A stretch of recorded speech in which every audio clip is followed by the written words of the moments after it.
2015 Honda Civic, Canada's best-selling car for 17 years in a row and the official vehicle of the Toronto Blue Jays.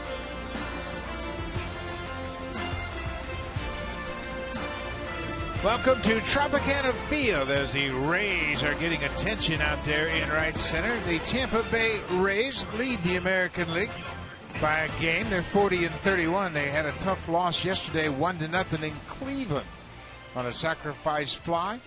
Take a look at the lineup for the Blue Jays, and there's going to be a different look than you're used to. John Gibbons giving the regulars the night off, and there are a lot of regulars out of this lineup. Here's the lineup put together by Gibbons. Tonight, it's Reyes, Bautista, and Encarnacion. That's all fairly normal. No Josh Donaldson, no Russell Martin. Danny Valencia's at third base. Donaldson has played all but 85 innings so far this season at third base, and he gets the day off. Kevin Pillar's had a 6-game hit streak. 11 for 20. He's had a terrific month of June as he's among the leaders in batting average and RBIs for the entire month of June. So you can't take his bat out of the lineup. You got to get some runs somewhere because they are taking on Matt Andriese. He was recalled June 12th from AAA Durham for his third start of his major league club. He has had 2 appearances since his recall, 1 start and 1 relief appearance, and hasn't allowed an earned run in 9 2/3 innings to lower that season ERA to where it is right now at 3.26. This is just his 5th career start. Versus the Blue Jays, he's had a career save versus them. His first one, this was here at Tropicana Field on April the 24th. He's had his first career start versus the Blue Jays. That was at Rogers Center on April 14th. Jays roughed him up there, lasting just 3 2/3 innings. He picked up a no decision in that game. In his 4 starts this year, the Tampa Bay Rays are 3-1. Well, the strength of the Rays is pitching and defense, and take a look at the defense tonight. It's David DeJesus in left. Kevin Kiermaier is as good as anybody in center. Steven Souza Jr. is in right.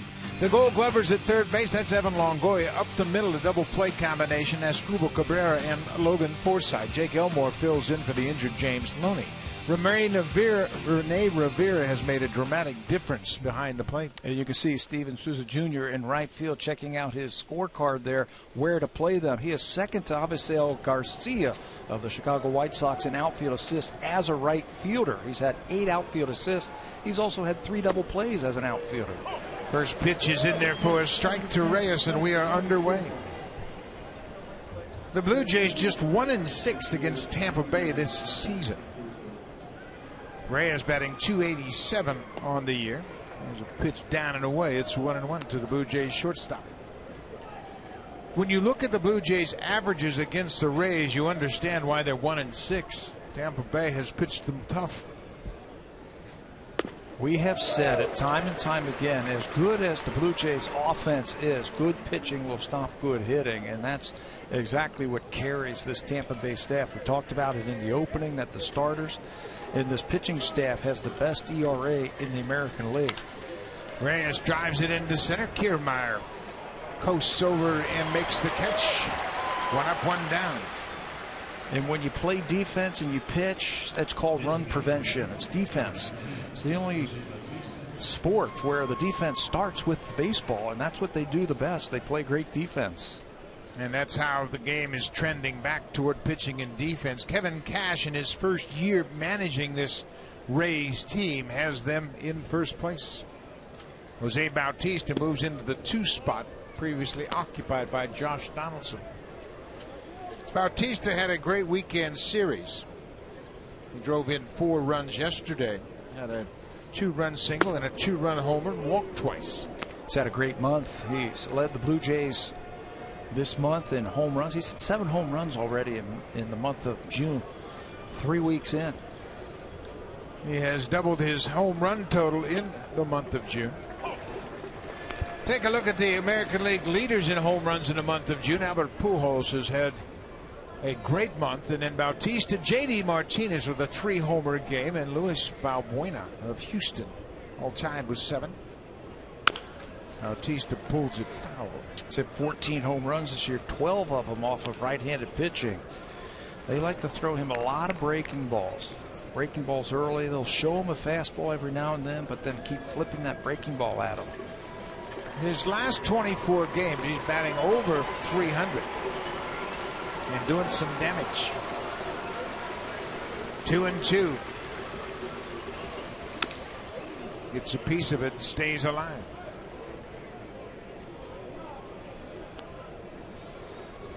We mentioned Matt Andriese made his major league debut as a starter against the Blue Jays back on the 14th of April. He was matched up against Daniel Norris and lasted just 3 2/3. Blue Jays roughed him up in that game. He still picked up a no decision against Toronto. Inside breaking ball there. Lots of breaking balls. I mean, they'll show him a fastball every now and then. Wouldn't shock me to see him go upstairs with a fastball right here, but it's basically from Andriese: cutter, curveball, changeup.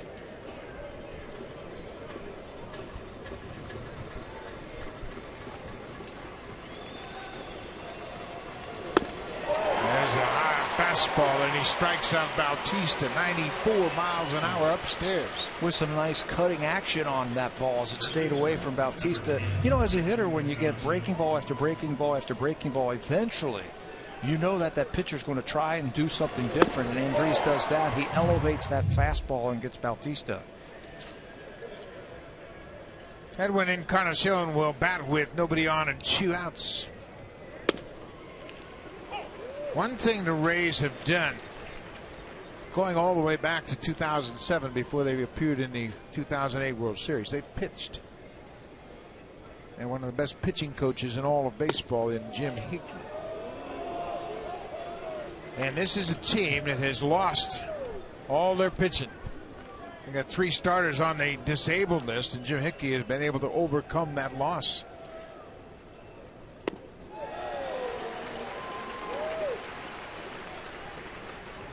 Drew Smiley is on the disabled list. Odorizzi, Alex Cobb, and Matt Moore. They haven't seen Matt Moore all season long. He has been out all year, but here they are. They sit in first place. This is popped up over near the Rays dugout. Jake Elmore, the first baseman, makes the catch. Easy inning for Matt Andriese. 3 up, 3 down. Drew Hutchison will make his first start against the Rays when we come back. Kevin Kiermaier, Joey Butler, and Evan Longoria to face him.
Manager of the Tampa Bay Rays. He's the youngest skipper in the major leagues, and he's done a nice job to get this team into first place. Good start to his managerial career. Take a look at the lineup for the Rays. Top of the order: Kevin Kiermaier, Joey Butler, and then Evan Longoria. Blue Jays have to figure out how to pitch around Longoria. He has worn him out this year. 10 for 21 with 3 doubles, and then down in the 5th spot. Logan Forsythe, who has taken over at second base, is swinging a hot bat right now. His last 7 games, he's 13 for 27, nearly 500 with 3 RBIs. That is the lineup that Drew Hutchison will face tonight. Blue Jays begin their 15th turn through their starting rotation. Hutchison takes his 6-1 record to the hill. He's from Lakeland, Florida. He's been inconsistent this year. 4 starts allowing 6 or more runs, 7 starts 2 or fewer.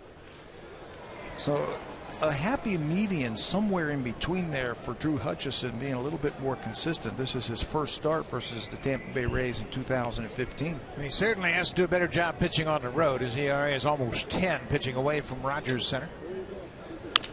There's a base hit. Kiermaier can run. He's always thinking about extra bases. You got to get the ball back in quickly with him. Leadoff single for Kiermaier. The Blue Jays have a little different look defensively tonight. It's Colabello, Pilar, and Carrera in right field in place of Jose Bautista.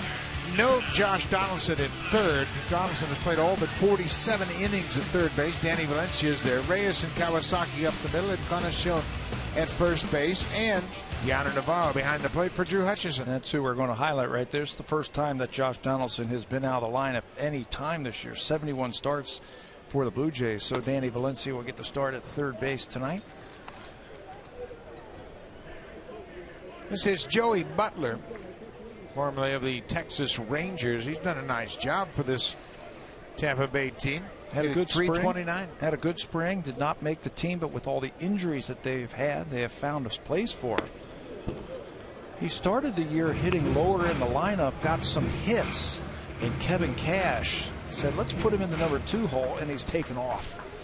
Lots of line drives. He's got very good power to right center field. Ball on his strike to Joey Butler. Cash and Butler have a relationship that's probably served Joey Butler very well. It's funny, isn't it, how there's always connections in baseball. Joey Butler and Kevin Cash were teammates together in Kevin's last year as a player at Round Rock in the minor leagues. So he had a little history with him. That never hurts to know the manager. Or play with a guy who's going to become a major league manager, right? He was picked up on the 3rd of May from the minor leagues, and since he's joined this ball club, he ranks 3rd in the American League in batting. He leads the American League rookies in average slugging percentage and ranks tied for first in doubles with 10. You notice his batting style? Looks a little bit like the guy on deck. Not a bad guy to copy either. He kind of takes that left foot and steps on the tiptoe of it. Look at that. A little open stance, close feet. Very narrow base when he sets up like that. And I think that's why he's so good at going the other way. He'll get beat on pitches, but his hands are so quick that he can shoot balls to right field.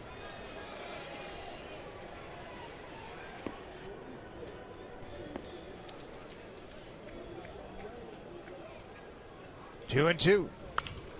Fights it off and stays alive. We mentioned his .329 average. It's the highest on this date by a rookie in club history with a minimum 130 plate appearances. The next highest rookie average, Aki Iwamura, a fine second baseman that had a great start to his career in 2007 here, playing with the Rays. Nakanori Iwamura was their big part of their team in 2008, but he had a very short career here. Yeah. Went to the White Sox, I believe, for a very short time, and then went back to Japan. Second baseman. Made the last out to get him into the World Series. Down in the dirt. Now it's a full count. Kiermaier probably going to run here.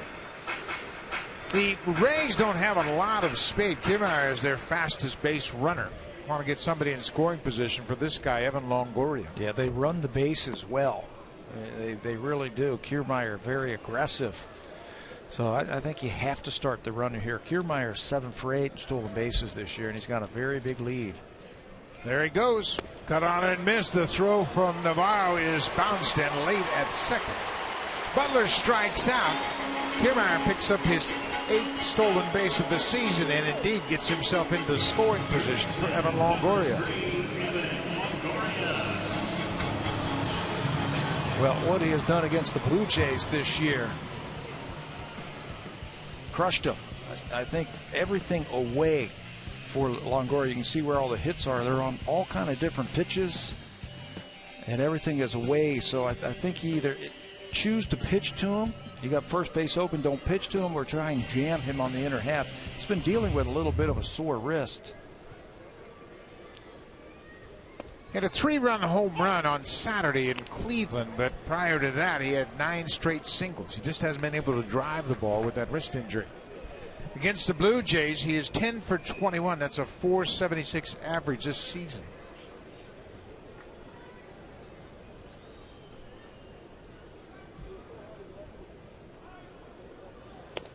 There's a breaking ball away. Longoria has that setup. He's very relaxed. I mean, you talk about a guy that's relaxed and calm at home plate. This guy never gets rattled, never gets excited. I asked him one time, I said, you look so at ease at the plate. I said, is that about right? He says, no, that's hardly. My stomach is churning. My heart is beating fast. In those tough situations, he's a good hitter with runners in scoring position. But he's like anybody else. He gets fired up and excited. He just doesn't show it at all. Well, that's the key to being a good player.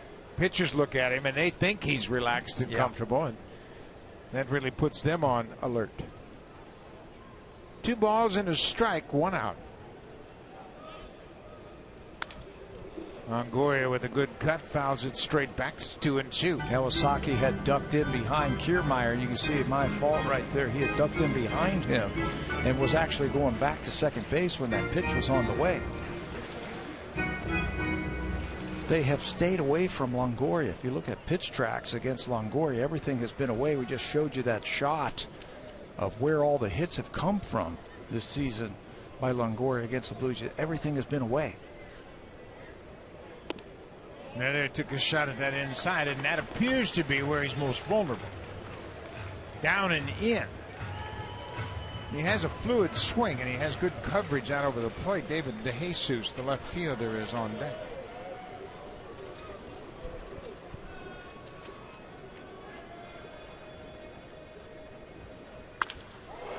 Ball is driven in the air. Carrera has a beat on it. Tagging at second is Kiermaier, and he'll go to third on the long fly ball out by Longoria. So Hutchison wins the first battle against Longoria. There are 2 outs now. With the runner at third base, and David DeJesus will step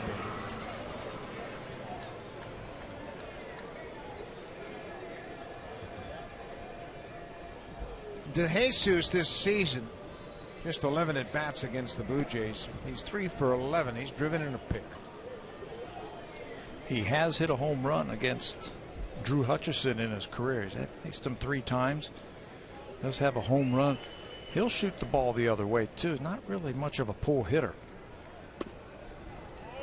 He's made a transition to become a little more a spray hitter, where he just hits the ball all over. He's now 35 years old. He understands his role is just to be a good hitter behind Longoria when he's in this cleanup spot. Base hit up the middle. He delivers the first run of the game. DeJesus picks up the RBI, his 23rd.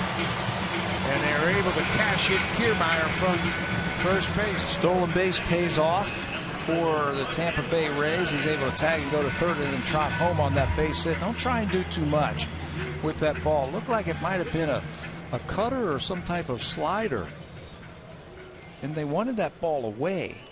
Navarro sets up on the outer half. It's right down the middle and a good hitter. I like DeJesus takes it back through the middle for the game's first run. This is Logan Forsythe. We mentioned his last 7 games. He's 13 for 26. I mean, when you look at this lineup, the only guy that jumps out at you is Evan Longoria. But somehow they have put this lineup together and have made the most of it. You know what they do well? I think they work well as a team together. It's a team offense. Kiermaier singles, steals a base, tags up on a long fly ball, comes home.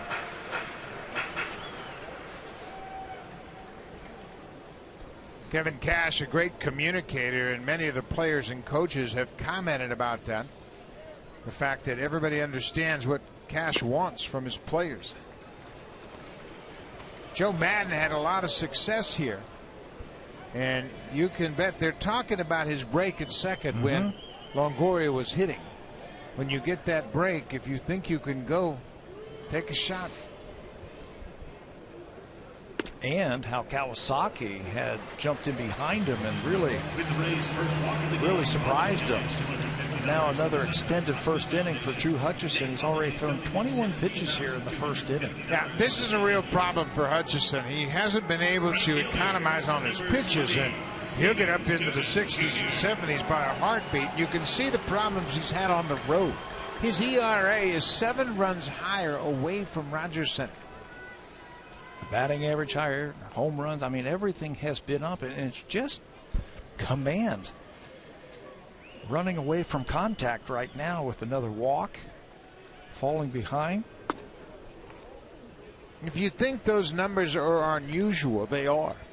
Drew Hutchison has the 5th largest ERA differential road to home since 1914. 7.08 earned runs more on the road than at home. And as a baseball analyst, how do you analyze that? I mean, there's really no reason why. I mean, you're still pitching 60 feet 6 inches. You're facing major league batters. You know, it's just he has not been able to turn it on against these teams on the road. And last year he had just the opposite splits. There they go. And Navarro double clutches and allows Forsythe to steal second. DeJesus got a great jump from second base. He stole third, and Forsythe follows him up. They pull off the double steal. That's 3 stolen bases this inning. Well, it's no surprise what they're going to want to do tonight. They have something on either Drew Hutchison, that he might be a little bit slow to the plate, or they might have something on Deoner Navarro, his throwing. They want to run. They have to run. They don't have that much offense. Stevens Souza Jr. He goes around. 2-2 now. The Rays have scored a run here. No Russell Martin tonight. He's getting the night off along with Donaldson and Ryan Goins. They have both played a ton. Had a long day yesterday. That game at Rogers Center took 3 hours and 44 minutes. Strike 3, and Hutchison will strand a pair. Souza takes the 3rd strike, but Tampa Bay takes advantage of a couple of hits, 3 stolen bases, and take a 1-0 lead. The Rays are off and sailing here early in the first.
Today, while he won't make his next start, he did throw today for the first time. He made about 25 throws from around 60 feet. He says the most important thing is absolutely pain-free. And the Blue Jays haven't decided how they're going to handle what would be his next start because of the off day on Thursday. Can elect to bypass it completely. But one thing is for sure, after yesterday, it will not be Scott Copeland who got sent down to AAA Buffalo. Buck? Aaron Sanchez has not pitched since June 5th when he came out of that ball game, and they shut him down since. And we talk about this often, Pat. As long as a player is out, whether it's a pitcher or a position player, he's going to have the same time to rehab to get back into active duty. Absolutely. You know, and if he hasn't thrown for 3 weeks, then it's going to take him 3 more weeks to get back into shape. Yonder Navarro shoots it down the left side. That's a fair ball up against the wall in the corner. DeJesus digs it out. Navarro will start things off with a stand-up double. John Gibbons wants to play Diamondbacks Navarro just a little bit more to get him going. We just haven't seen Navarro like we did last year. He had a good year last year for the Blue Jays. Has not been able to do it just yet, but this is a good sign right here when he's driving that ball the other way, double down the left field line. Blue Jays continue to hit the ball. Navarro missed about a month with a hamstring strain, and he started his career with the Yankees. Went to the Dodgers, but then came here in Tampa Bay in 2006, and he was part of their World Series team in 2008. Here's Colabello, takes a shot at the right side. Interesting how the Rays elect to play defense against Colabello. The first baseman, Jake Elmore, is literally halfway between first and second. Right in the baseline. Look at that. It's not a full-fledged shift that we have seen. The second baseman is shading up the middle, but the first baseman is way off the line. Now, we've seen Colabello hit balls to right field for base hits. That ball gets away from Rivera, and Navarro will move to third.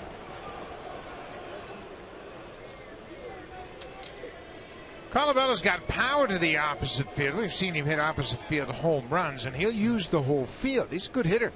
You see, his spray chart suggests that you can't defend him with a shift one way or another. Show me one guy who's got more hits to center field. I'll show you a 300 hitter, and that's what Colabello does. It keeps that front shoulder in. You can handle that breaking ball away. He's got almost the same amount of hits the other way than he does to the pull side. And you look up at the scoreboard and you see what he's hitting, and it's 344. No surprise there. Here's where the Blue Jays have really done a great job cashing in that runner from third. They have really hit well as a team with runners in scoring position, and Colabello is right there. 412 when he's got a runner in scoring position. Talk about the focus of a hitter in these situations, how it can make you a better hitter. And I've talked to Chris about this, why he is such a good hitter. And he says he just tries to hit the ball back through the middle or where it's pitched, or hit the ball the other way. You try and stay on that ball just a little bit longer. You don't want to commit too early, where you're susceptible to swinging through pitches. That time it looked like he was guessing fastball, and he got a slider. Well, now with 2 strikes, you got to eliminate the guess. Shorten up, protect the plate. Blue Jays have also done a great job with sacrifice flies. When they get in the hole, they'll get some pitch that they can drive to the opposite field.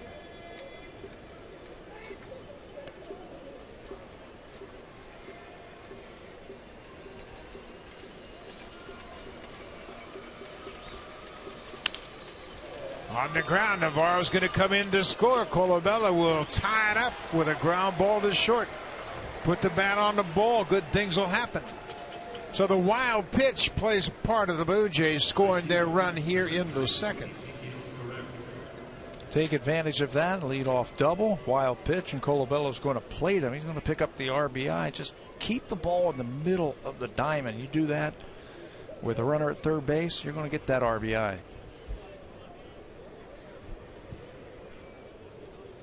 John Gibbons with some direction to Colabello.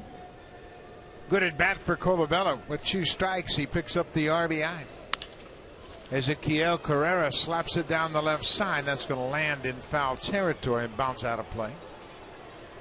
Carrera hit his first home run of the season yesterday and really got the Blue Jays back in the ball game quickly. Just took that one swing. 3-run home run. The Blue Jays gave up 7 runs in the top of the second. The Orioles with a 7 spot. Blue Jays came right back and scored 6 in the bottom half.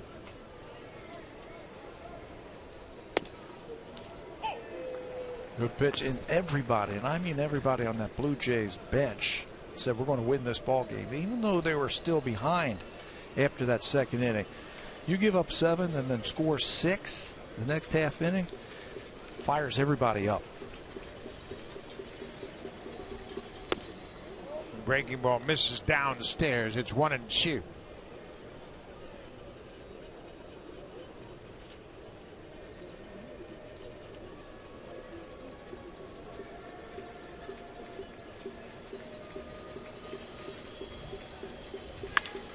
There's a ball driven into center. Kiermaier can really run.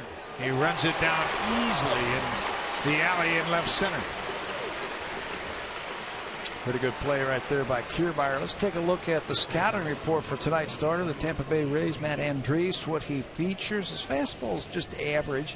He'll touch 91 to 93 miles an hour. Fastball throw 56% of the time. Combine that with a cutter and a curveball is the pitches that he likes to get the batters out with, and a changeup will throw that 14% of the time. We've already seen the use of the fastball and the curveball here in the first 2 innings. And Danny Valencia making the start at third base tonight. His 6th start at third. Valencia's done a nice job for the Blue Jays, batting .326. He's made the most of his opportunities, 3 homers and 18 RBIs.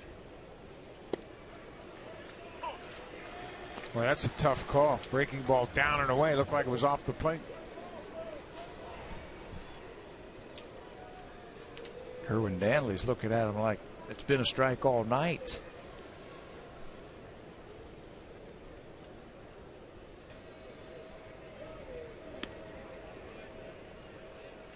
As a catcher, when you see an umpire give you that pitch, you have a tendency to go right back out there and maybe slide even a little further off the plate. Especially when you hear a hitter barking at the umpire. You say, well, maybe I'll just go back out there and see if I can't get another one. Let's tempt him. Maybe he's still upset with that hitter. We mentioned Valencia with his 18 RBIs. Those RBIs have come in just 95 at bats.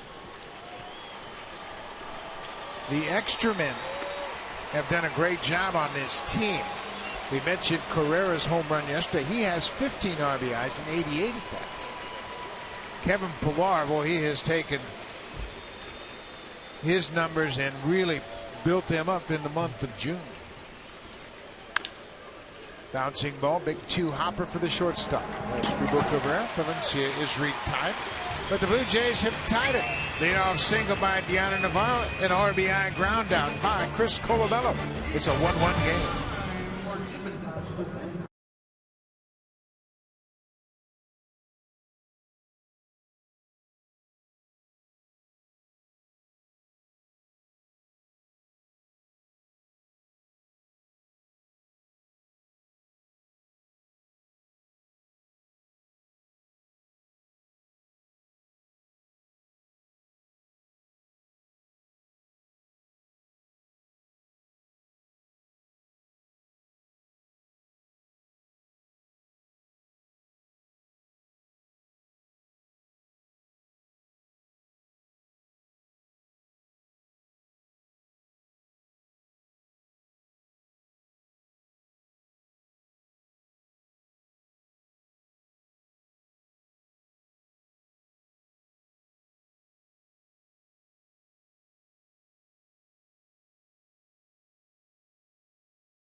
It goes July 14th, and there's still time to vote.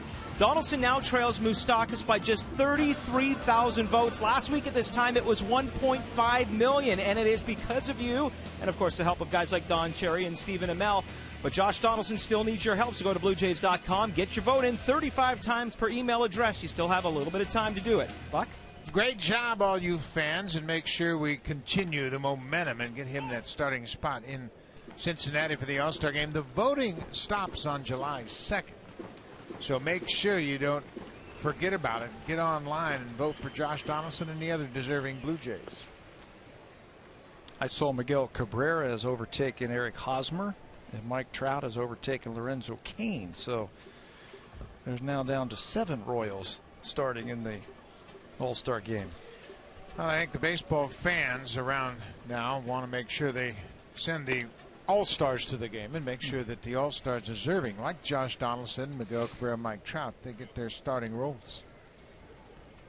So let's go, Canada. Make sure you get Donaldson there. He deserves to be the starting third baseman.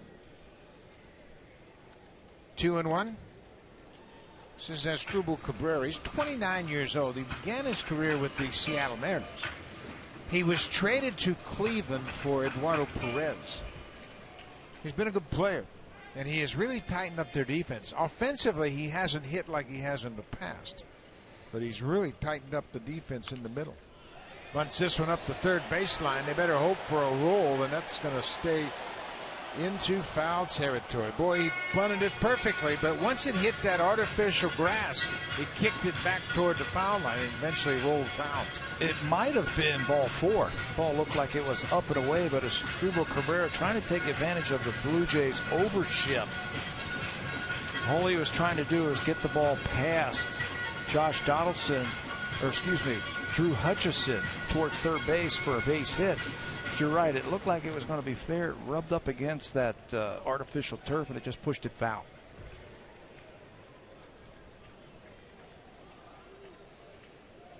Full count.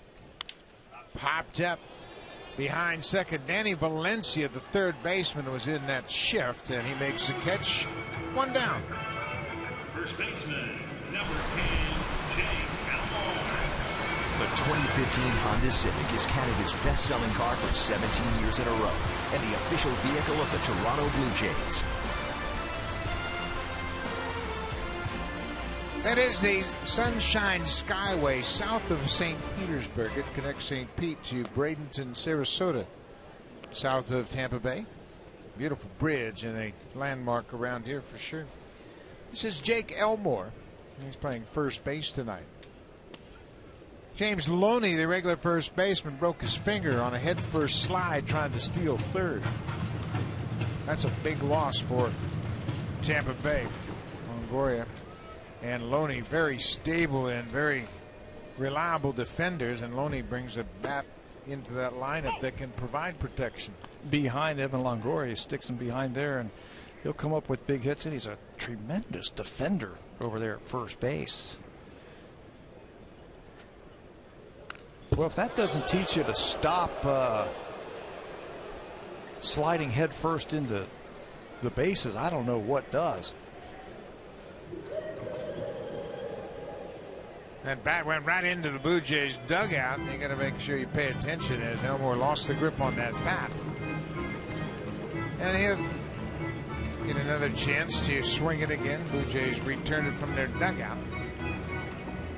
It's a 1-1 ball game. We're in the bottom of the second. The Blue Jays trying to reverse their fortunes here. They were swept back in April at the hands of the Rays here at Tropicana Field, and they were outscored 21-6 into 3 games. Those are Blue Jay type numbers. 21 runs in 3 games. The Blue Jays finally won the season series against Tampa Bay last year. They have had so much trouble here. John Gibbons knows it. It's just been really tough to win here.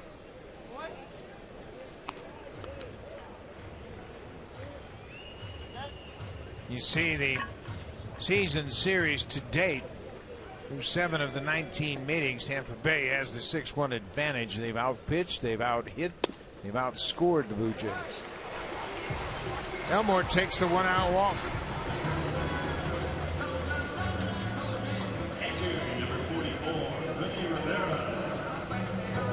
Rene Rivera, the number 9 hitter and catcher. He's batting just 165 for the season.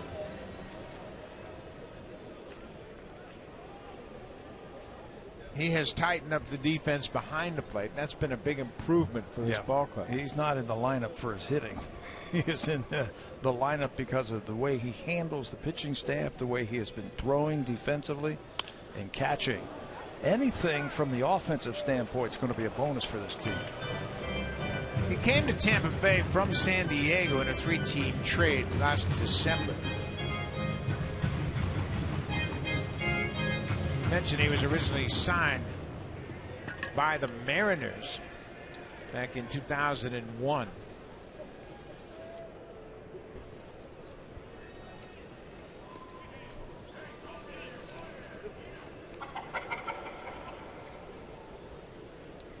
The Rays had 3 stolen bases in the first, including a double steal by DeJesus and Logan Forsythe. Little chopper out in front of home. Navarro will take the fair ball and go to first. Rivera's retired. Elmore goes to second. That's how you get on top of that ball quickly. Navarro getting a chance to catch tonight with the off day to Russell Martin. He jumped out there quickly. I think he had thoughts of maybe going to second base because he got out there so quickly, got rid of the mask, found the baseball quickly, but then thought better of it and said, you know what, I better get an out. Take the sure out and don't take a chance of throwing it away. There are 2 outs now. Back to the top of the order. Kevin Kiermaier singled, stole a base, and scored the Rays run.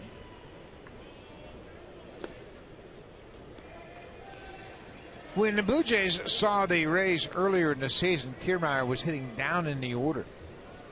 Back in spring training, Kevin Cash told his team, I'm going to make a lineup out and I'm going to stick with it. And then we'll get into the season and we'll make some adjustments. So he didn't want to move Kiermaier up there too suddenly. They also lost Desmond Jennings, who had been a leadoff man in the past, but Cash chose to hit him down in the order as well. So once Kevin Cash got into the season, they got off to a good start. He promoted Kiermaier to that leadoff spot. You know, he knows it's a long season, 6 months worth of baseball. And I think that's pretty smart. He's a rookie manager. He knows through spring training a little bit about his team. If you make out the lineup and it doesn't work, or a guy doesn't get a hit the first 10 days or so of the season, you start changing up your lineup. What's the first thing you think of? He's panicking. No panic there. That ball gets away from Navarro as Kiermaier had to jump out of the way of that inside pitch.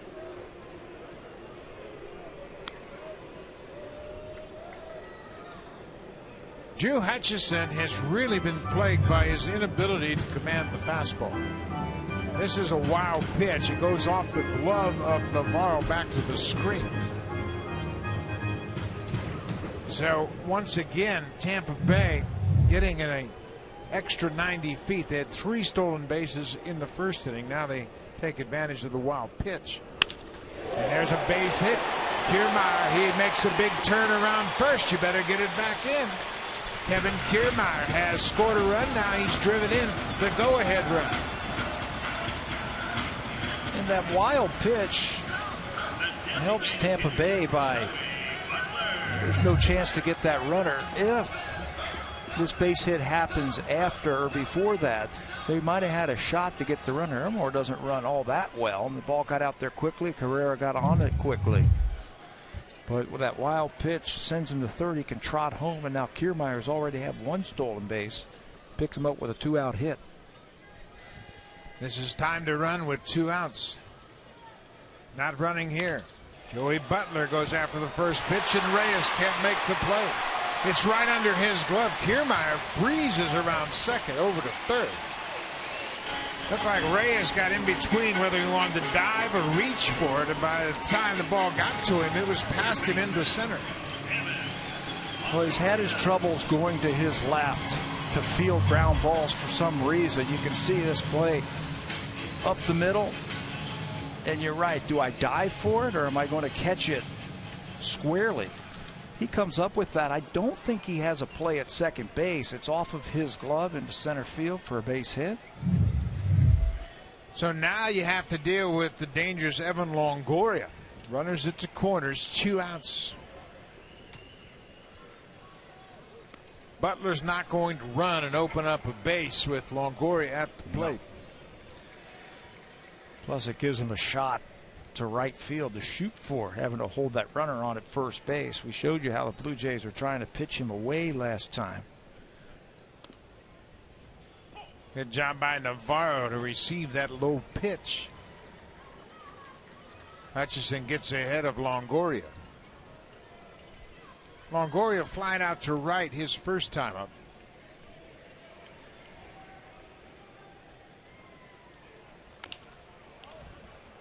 There's that spot down and in. That's what we talked about earlier. Seems to be a hole in his approach down and in. Yeah, he likes that ball out away from him. He's quick enough to turn on that inside pitch. But I think he prefers the ball away from him.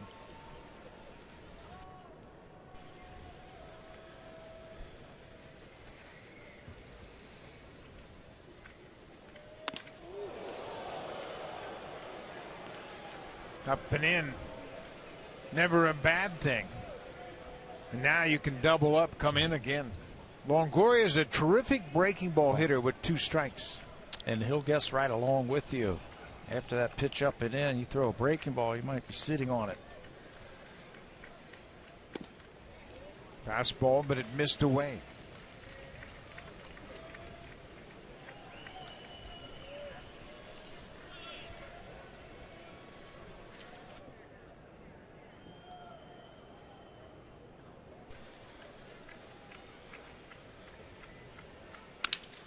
Breaking ball looped into center. That's going to drop for a base hit. Kiermaier's in to score. Joey Butler's headed for third. He'll get there with a head first slide. Longoria got the breaking ball he was looking for and served it into center. You know, you're not going to fool him. He's a good hitter. He likes the ball away from him, and you were right on, man. He likes that breaking ball with 2 strikes. If you throw for a strike, he's going to be looking for it. And he feasts on, lives on these type of pitches right here with 2 strikes. Too much of the plate, it's too far up, and he just drops it into center field. That's a slider. You can see he's on the side of the ball and spins. He just can't get it out there far enough to make Longoria reach for it. It catches too much of the plate, and he picks up the 3rd run of the game with that single. Longoria is the franchise leader in home runs and RBIs. He's also the franchise leader in slugging percentage. He's been the face of the franchise since he came to the big leagues. Yeah, and this team is built around him. He's their leader. Talk about the face of the franchise. Everybody does. When you got a star like Longoria, everybody follows him. David DeJesus drove in the first Rays run. 3 runs on 5 hits for the Rays through an inning and 2/3.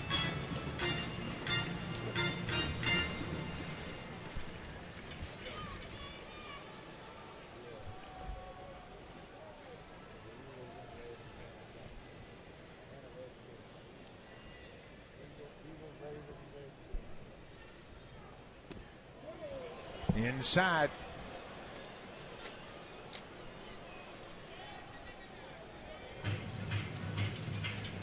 First inning, Hutch threw 26 pitches. And when he was throwing well, he was getting ahead strike 1. He was having right around 14 to 15 pitches per inning in that slot that we had him, and getting that first out early. Tonight, through the first 2, it's been a struggle. Another pitch off the plate inside. That was a fastball.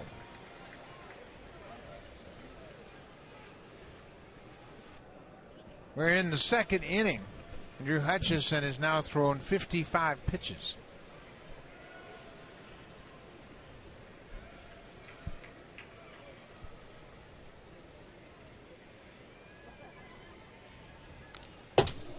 Jesus had a good rip and fouled it back to the screen.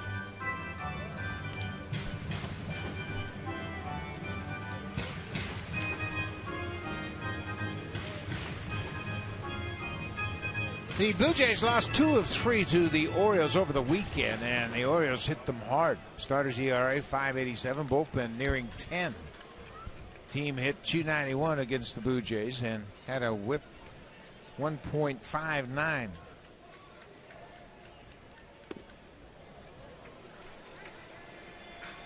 The Blue Jays bullpen got some reinforcements today with left-hander Rob Rasmussen and right-hander Todd Redmond. They used 7 relievers yesterday. There's Rasmussen and Redmond. And they know what's up now. Bo Schultz and Brett Cecil probably not available, and DeJesus gets hit by the pitch. Man, this is a struggle right now for Drew Hutchison to throw a strike. He is up to 57 pitches, and he just cannot command. He can't command anything right now. His fastball, he can't put it where he wants to. His slider, he can't put it where he wants to. You can try the changeup right now. Try something different, some kind of different grip, as Pete Walker's going to go to the phone and get somebody up in that bullpen.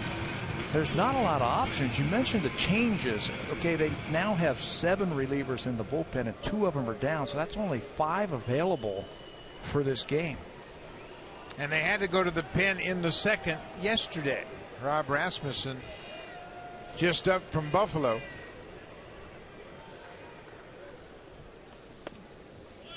There's a strike right on the outside corner. Logan Forsythe, he walked his first time up.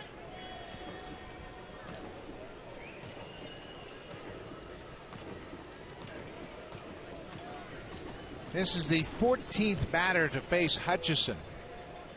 We're in the second inning. Missing bad too. Eventually you're just going to have to say, you know what, to stay in this game, I'm just going to have to pitch contact. Let me throw the ball down in the strike zone. Let me throw it over the plate. He's a major league pitcher. He should be able to throw it over the plate and just take your chances that the contact's going to make an out. Breaking ball, and Hutchison is ahead 1-2.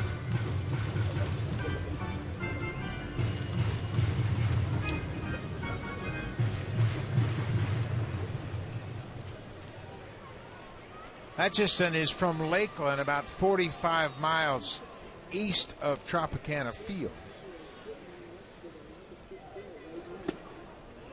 2-2.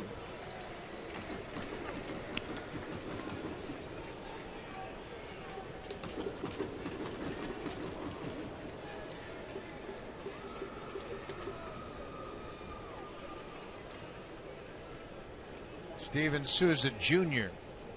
is on deck. Now ball right past Souza.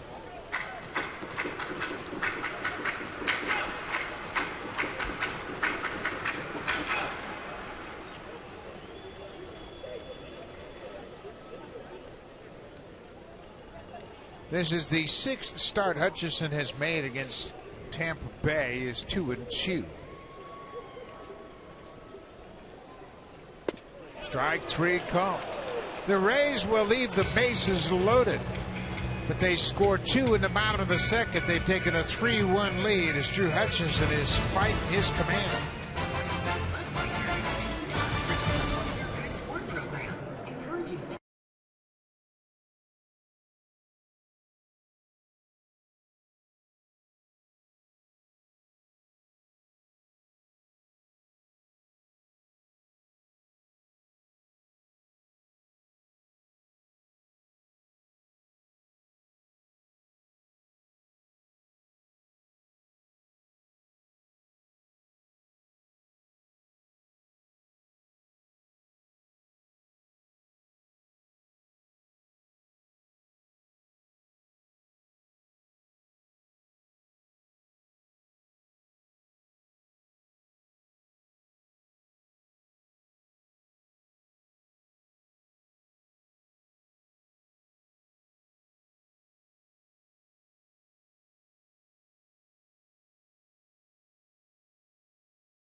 leagues in May, as he had a horrible month of May, but he stayed with it. He worked hard, and did he ever turn things around from May to June? Turn the page. You hear that all the time with baseball players. You have to have a short memory. You can see some of the numbers that he did in May. He had 6 RBIs. He's at 17 already. His on-base plus slugging has doubled since the calendar has turned over to June, hitting .403 and good power numbers. 4 home runs already this month for Pilar. And it was a subtle change in his batting stance in Washington when the Blue Jays were there. Eric Owens was working with them, trying to eliminate that leg kick, slow down that lower half. He was jumping out there too much, I thought, in May, going out to get the ball instead of letting the ball come to him. That subtle change has turned him around. 0-2 as Andres delivers 2 fastball strikes.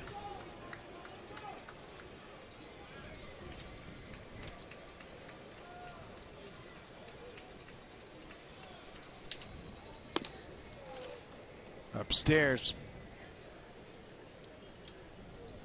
Boy, the Rays, they don't need many runs to beat you. And they've got 3 runs already. It must seem like a waterfall full of runs. They lost 1-0 yesterday in Cleveland on a sacrifice fly. It was the first time a walk-off sacrifice fly had won the game since '92. They pitched so well in Cleveland. They had a great chance of sweeping that series. They beat Corey Kluber. They gave up 1 run in each of those 3 games. It's a high fly. Souza's a good outfielder. Makes a nice play as he's just a step shy of that bullpen mound. Pilar's retired. Starting July 1st, Tim and Sid will edutain the sports masses as their new show premieres on Sportsnet. Connect online 24/7 at Tim and Sid. Make sure you check it out. It all starts on Canada Day, July 1st. Tim and Sid will be on the air. We mentioned the Rays and their good pitching. They allowed only 6 runs in the 5-game road trip. 6 runs in 5 games. On the road. On the road. It's the fewest runs allowed in a 5-game stretch since 2013. That's been the theme here, hasn't it? Over the last 6-7 years. Run prevention. Munenori Kawasaki making his 5th start at second base.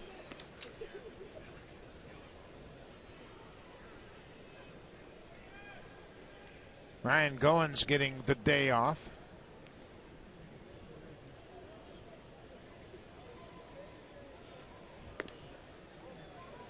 Just off the plate. There's what the Rays pitchers have done recently. They've allowed 0 or 1 run in 6 of the last 8 games. This is a pop-up behind shortstop. Center fielder Kiermaier was shallow. He makes the catch. 2 up, 2 down here in the 3rd. One of the exceptions in those last 8 games, they gave up 16 runs to Washington. And then they gave up 3 runs to Washington in that series. But everything else has been 1 run given up or no runs given up by this pitching staff. Tough to beat that.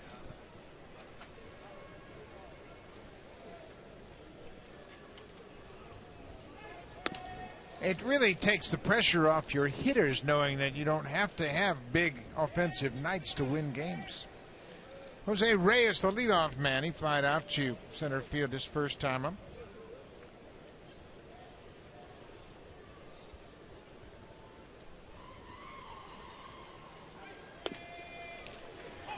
Andres makes some good pitches. What's scary about all that, we talked about it last inning, is they're missing 4 of their starters. Starting pitchers, they're on the shelf.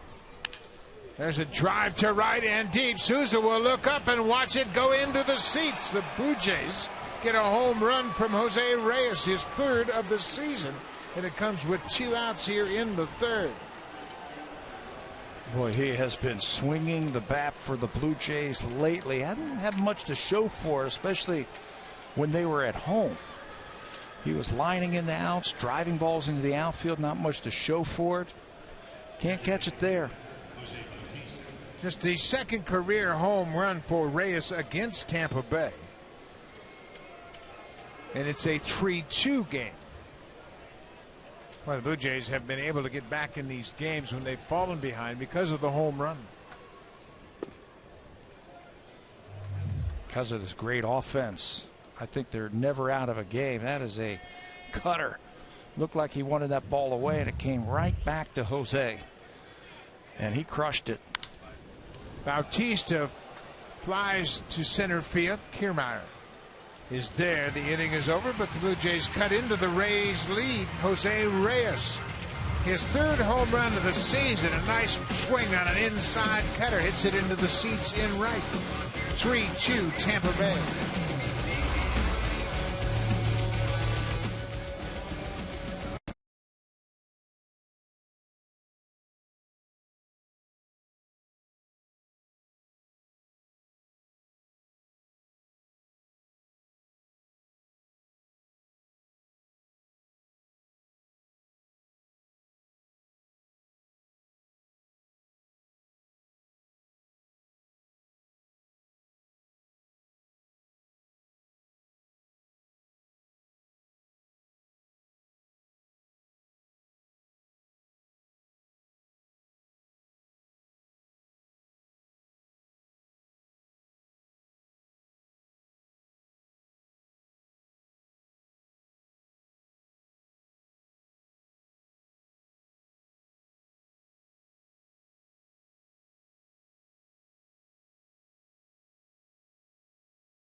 Presented by the 2015 Honda Civic, Canada's best-selling car for 17 years in a row and the official vehicle of the Toronto Blue Jays.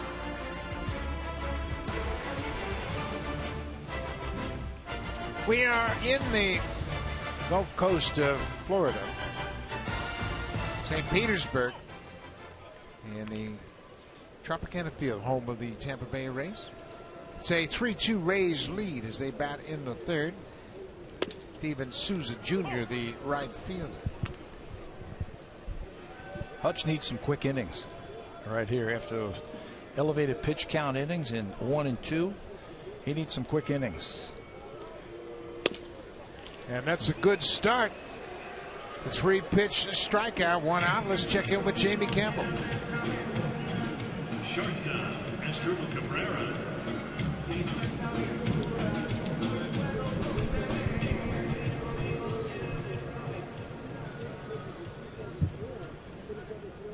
It is a very, very tough time for the Philadelphia Phillies, but they have managed a 4-2 lead in that ball game. Kevin Correa against Michael Pineda. Pineda's been touched up for 6 hits and 4 runs. Who would have thought that with Philadelphia? He's been throwing the ball very well. Yeah. Philadelphia with 24 wins this season, the fewest in all of baseball. 24 and 47. Asdrubal Cabrera hits it deep to left field. Colabello over in the corner, stays with it, makes a nice running catch. Chris Colabello, to his credit, has been out here every single day before batting practice, taking balls off the bat from Tim Leeper, and he also shags throughout batting practice. And this time stays right with it, playing in the outfield here, runs with that, bangs into that wall, and holds on to that baseball. Remember, you're looking right up into that white background. The covering here at Tropicana Field. Hauls it in. There's a fly ball to right. Carrera is going to watch it sail out of play. Tim Leeper was out here early again with Chris Colabello. They were working on drills to get their first pitch or first step jump in the outfield. And Colabello, normally an infielder, working with Lee. This is Colorado's 26th start in left field. That's a pretty good pitch. He didn't get the call on that outside pitch. This is Jake Elmore, the first baseman.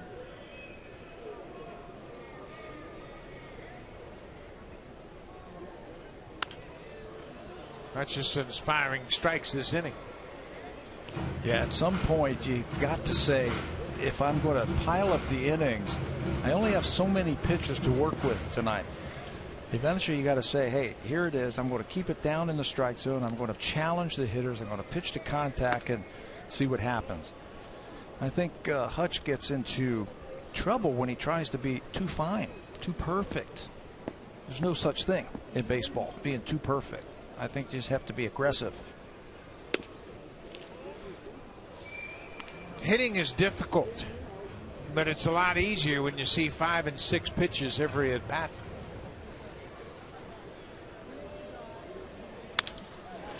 There's a liner to right. Carrera's going to have it go past him and all the way to the wall. Elmore is headed towards second. He makes the turn. Kawasaki's relay throw to third is right on the money. Oh, great execution by Kawasaki. And you can't ever fault Munenori Kawasaki for his lack of preparation. He practices every aspect of his game. Kevin Pillar unloads in a hurry. Kawasaki, a perfect one-hop relay to Valencia, who puts the tag on Elmore to end the inning. Great execution by the Blue Jays on the cutoff and relay.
Business meetings and baseball games at the same time.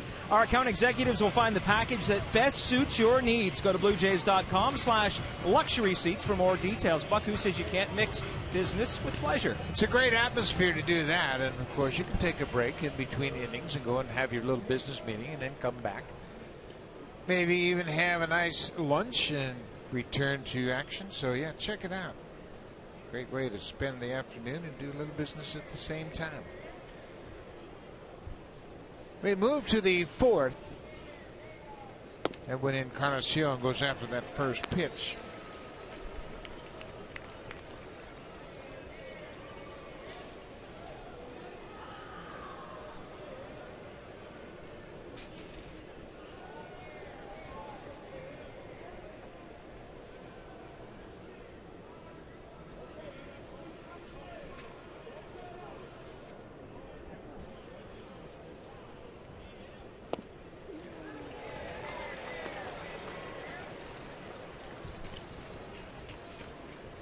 Oh, 0-2. We talk about the Blue Jays and their numbers against the Rays this season, and there's some ugly numbers. Encarnacion hits it on the ground. Longoria backs up, and he'll throw across the diamond in time. 1 down. Encarnacion is 0 for 2 tonight. For the season, he's 1 for 25. You know what the Rays have done a good job of? Neutralizing the middle of the Blue Jays lineup.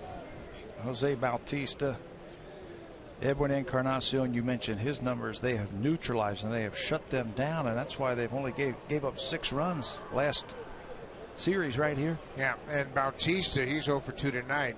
He is 1 for 13. Russell Martin, he's not hit well against the Rays. He's 2 for 16. Donaldson has. He's one of the few Blue Jays that's put up big numbers against the Rays. He's out of the lineup tonight. He'll be back in there tomorrow against Chris Archer. Do we ever miss Chris Archer? I mean, do we ever play the Rays? Not this year so far, where Chris Archer has not pitched against us. I mean, he's one of the finest pitchers in the American League, and the Blue Jays always seem to get him. Yeah, Navarro has just tied it up, hitting a home run against his former team, and no doubter into the seats in right. That's his first home run of the season, and a timely one. His timing, speaking of that, is starting to come around. This is exactly why John Gibbons wanted to play him just a little bit more. Got to get that bat going for Navarro. DeHonor doubled, and now Homer, he climbed all over that pitch. He DH'd a couple of days ago. He caught the game where Marco Estrada pitched against the Orioles. And now Homer's here, getting the start behind the plate. Boy, he almost hit a grand slam the other day. You could tell the timing was starting to come around for him. That grand slam that was almost. Chris Colabello jumps on the first pitch and rips it into right field.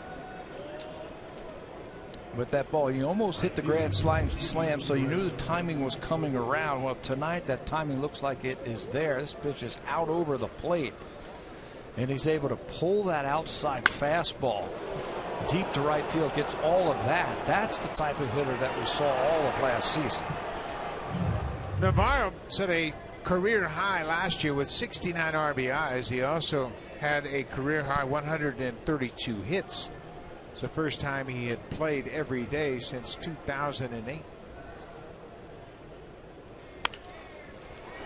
Ezequiel Carrera fouls off the first pitch. It's a 3-3 game.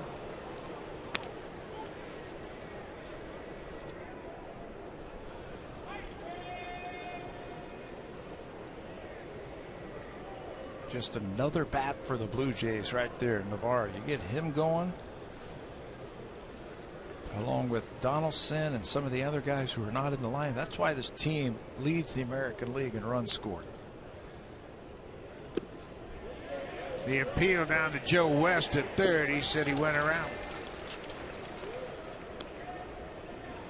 The offense hasn't been a problem, and we felt like they were going to score a ton of runs. I don't think anybody expected them to be out ahead of the pack by as many runs as they are, but something's going to have to change with the pitching staff. Got to stop the other team somehow.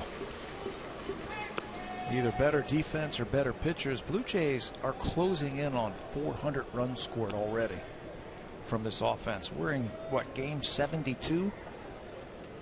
And they're closing in on 400.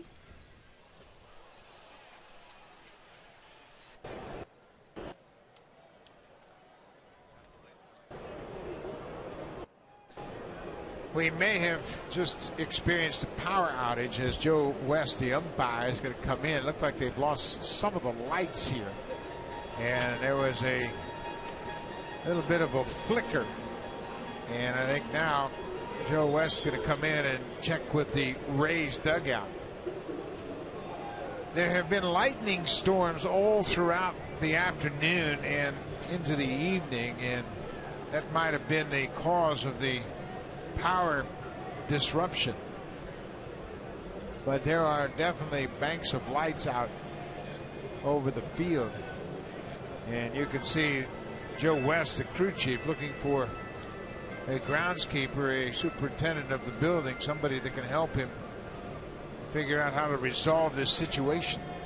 Didn't this happen the last time we were here? Seems like it did, yeah. That same bank of lights up to the left up here. Well, there are several banks of lights that are out, and now we're going to have to wait. But you're right, it just kind of flickered, and we haven't heard any thunder to this point. You normally do if there's a big thunderstorm outside.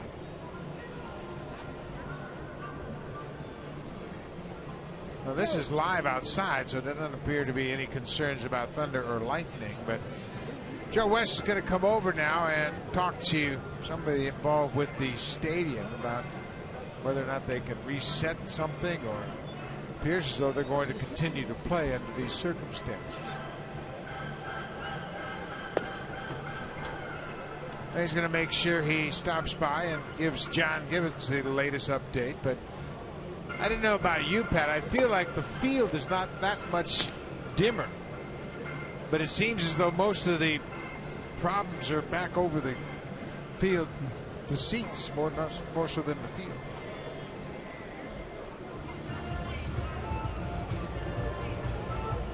So it appears as though we're going to go ahead and play. Umpire says, everybody good? We're ready to go? Yes, sir. 1 ball, 2 strikes to Ezequiel Carrera. 1 out. Chris Colabello is at first. Deanna Navarro has homered here in the 4th, tied up.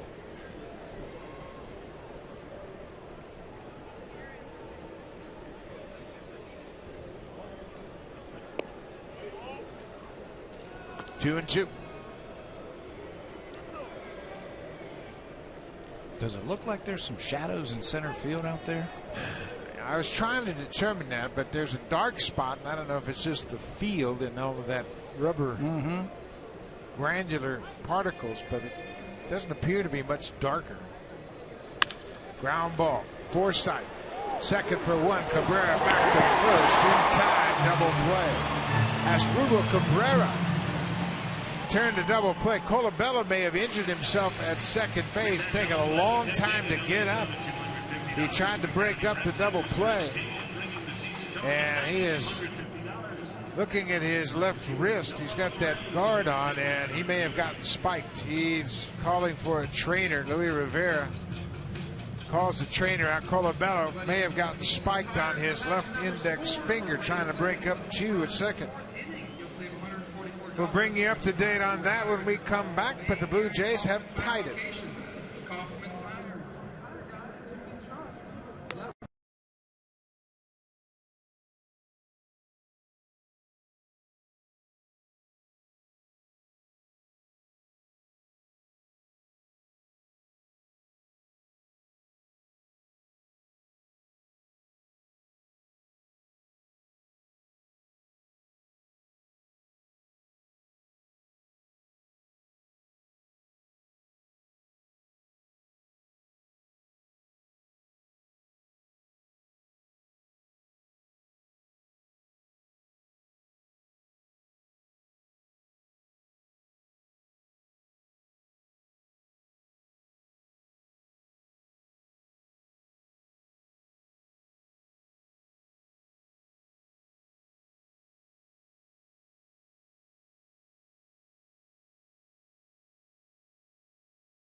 Three double play. Chris Colabello was trying to break up the double play and may have gotten hit by the baseball right there on that slide. He extended his left hand up into the air. The ball seemed to skip a bit. Doesn't appear to have any band-aid or anything on that. It'd be his left hand, but looked it's like inside the glove. He had some of that padding, that sliding pad on there. It might have clipped him in the fingers, but he stays in the ball game.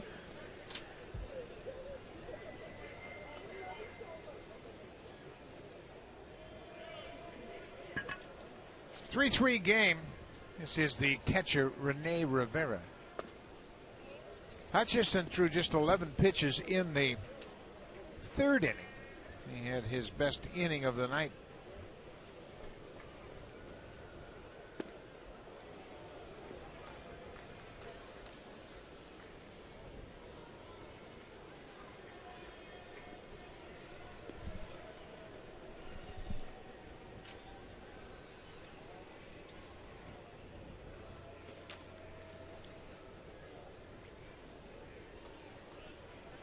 Bottom of the fourth inning, a 3-3 game. Tampa Bay scored 1 in the first.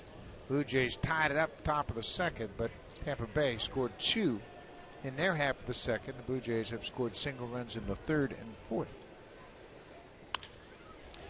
Little pop into shallow right. Carrera is there. Rivera's retired. 1 down. Number 39, Kevin Kiermaier. Right now, get a $100 credit when you add internet to select Rogers Ignite bundles. Find out how. Call 1-888-ROGERS-1 now. Hurry, offer ends soon. 1 out, bottom of the fourth. Back to the top of the order. Kevin Kiermaier has already gone 2 for 2. He scored 2 runs, driven in a run, and added a stolen base. Hits this ball to first, and Encarnacion will beat him to the bag. Let's check in with Jamie Campbell.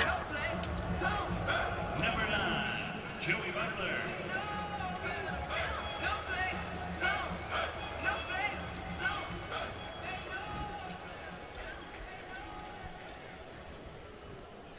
For Cespedes, that's his 10th home run. He's also added a double, his 21st double. 2 RBIs. He's got 38 for the season.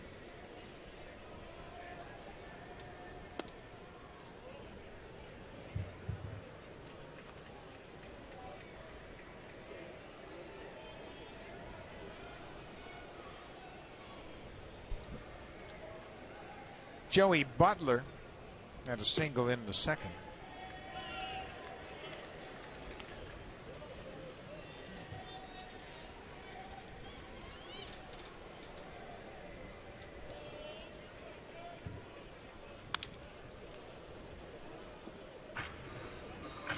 Ryan Goins had a lot of time on his hand tonight. He's not starting. Goins, Donaldson, and Russell Martin all out of the starting lineup tonight. Just an opportunity to give them a day off after the long game yesterday. Still thinking about baseball on the bench there, wasn't he? How many times did you do that, where you looked at your hands and your stance and everything like that? Constantly did that. You also got to go into the candy jar, make sure your energy is spiked. When you're playing every day like Goins has been playing, sitting on the bench is very boring. Not a whole lot going on.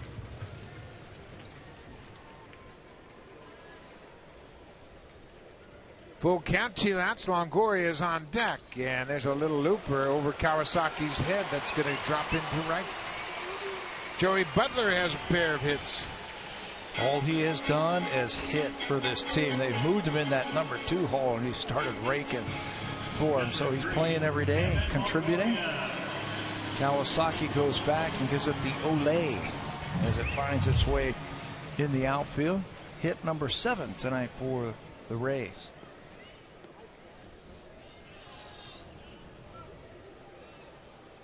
Two outs. Evan Longoria had an RBI single into center back in the second.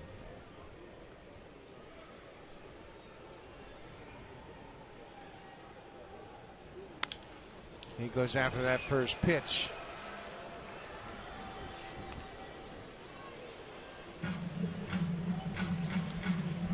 Longoria for the season against the Jays is 11 for 23. You got to pick one guy not to beat you. All right, in this lineup for the Tampa Bay Rays, one guy, and it's got to be Longoria, so you have to be very careful with him. There's a fly ball to right. Carrera comes in a few steps. Longoria's retired. The Rays will leave another base runner. They've stranded 6 through 4. It's a 3-3 game. Now it's time for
Fans of Blue Jays return home next weekend, and on Sunday, June 28th, it is Blue Jays White Panel Hat Day, presented by Jack Links.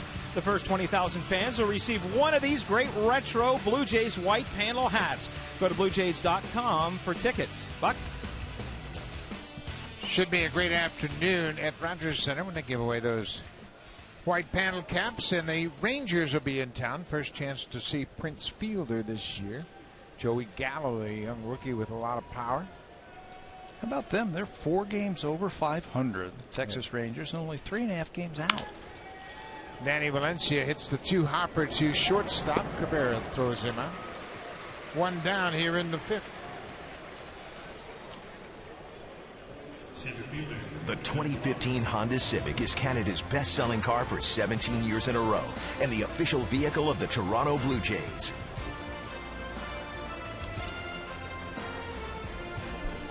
We are in St. Petersburg, Florida, inside Tropicana Field. Ronald Belisario loosening up for the Rays.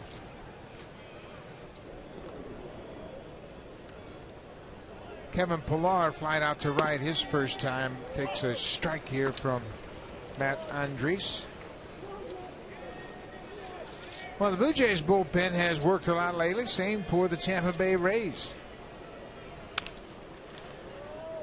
Well, that would have been trouble had it stayed inside the bag. That might have been 3 right there for Kevin Pillar, and that was close. Just over the bag. You mentioned the Rays in their bullpen. They have the most innings this season out of the bullpen. The relievers have thrown the most inning in the American League.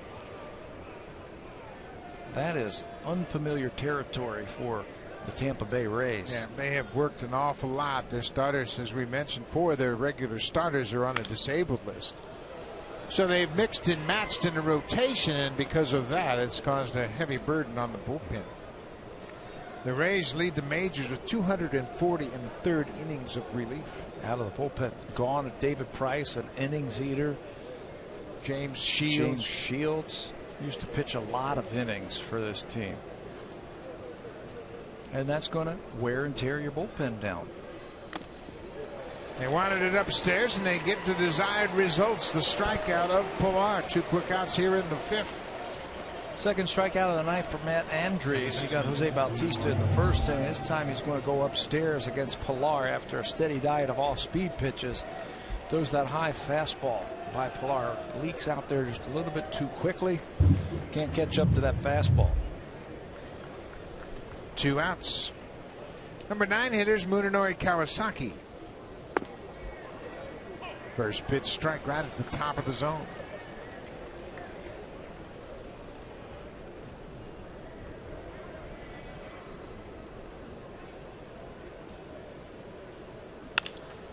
Ground ball. Cabrera at short. Quickly to first. Quick inning for Matt Andres. 3 up, 3 down in the 5th. 3-3 ball game. Tampa Bay and the Blue Jays knotted up at 3.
Tropicana Field here in St. Petersburg, Florida. The Blue Jays have 3 runs on 4 hits.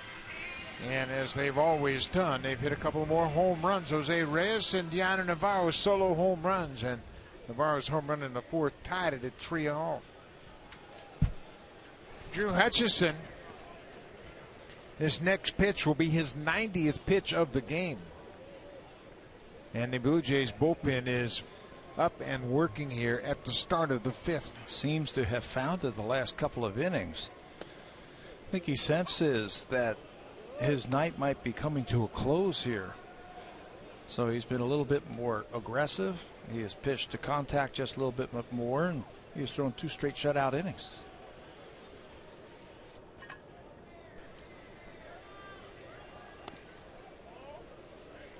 Ball and a strike to David DeJesus. DeJesus has been on base twice. He had an RBI single in the 1st, got hit by a pitch in the 2nd.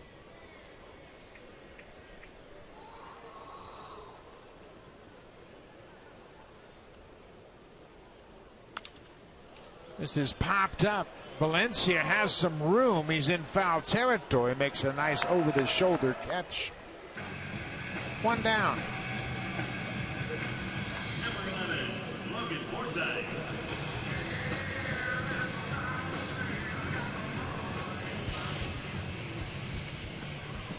Hey fans, do you want to win a VIP trip to the Blue Jays in Seattle? Tweet a photo showing your Blue Jays spirit using hashtag #RoamOn and hashtag Blue Jays Contest for your chance to win. Visit BlueJays.com/RoamContest for full details. Buck? That'll be a great trip out there to Seattle. A lot of Blue Jay fans show up, and this year it'll be Friday, Saturday, and Sunday. A weekend series. Todd Redmond just called back up from AAA Buffalo. Loosening up.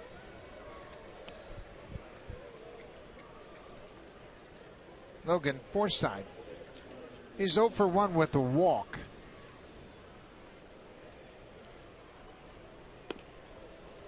Slider for a strike. You know, there's nothing wrong with Drew Hutchison's slider. It's getting a lot better depth on it. His last couple of starts, it's all about command though with it. At times he has not been able to hit his spots. He's overthrown it a couple of times tonight. There's a drive down the right side. Carrera over near the wall, runs out of room. It's over the wall, out of play. Seems like when Drew doesn't overthrow the baseball and just stays back just a little bit longer and slows things down, that's when his pitches have a little bit more meaning to it, a little bit more depth, a little bit more. They're just better. Early in the game, the first 2 innings, he was overthrowing for me. Trying to be too perfect and just overthrowing everything, and it rang that pitch count up. You know, I think this is a product of what the industry has done in their development of pitchers. Pitchers never pitch fatigued. They never pitch with less than 100% strength, and they never really learn how to manipulate the baseball. I think it's really doing them a disservice not pitching them later into games in their developmental years in the minors. How many times have we heard it, at least I did growing up and then playing the game of baseball, pitchers got better as the game went along, and when they got tired, their ball moved just a little bit more. And you learn how to pitch at 85% effort. And you find out some things about yourself. Hey, the ball breaks more when I throw it easier. The ball sinks a little bit better when I don't muscle through it. But I think because baseball as an industry has become so protective of their young pitchers, they're out of the game in the 4th and 5th inning before they ever have a chance to get tired. Forsythe stays on that breaking ball and lines it into right field. Good piece of hitting by the Rays' second baseman.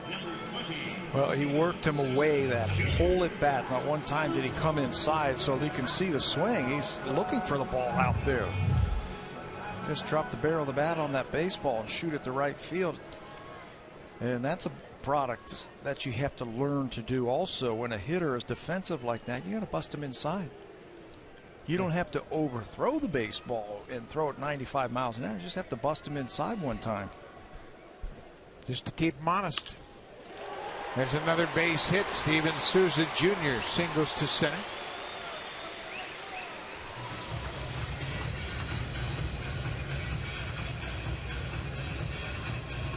Pete Walker and John Gibbons have a little conference, and they're going to check on the status of their bullpen right now.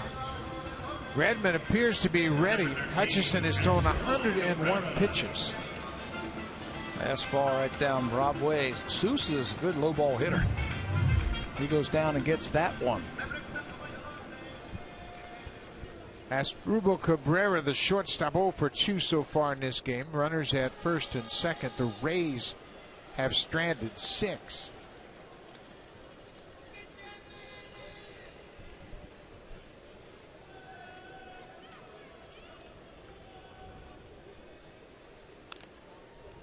That's fouled off the umpire, Kerwin Danley.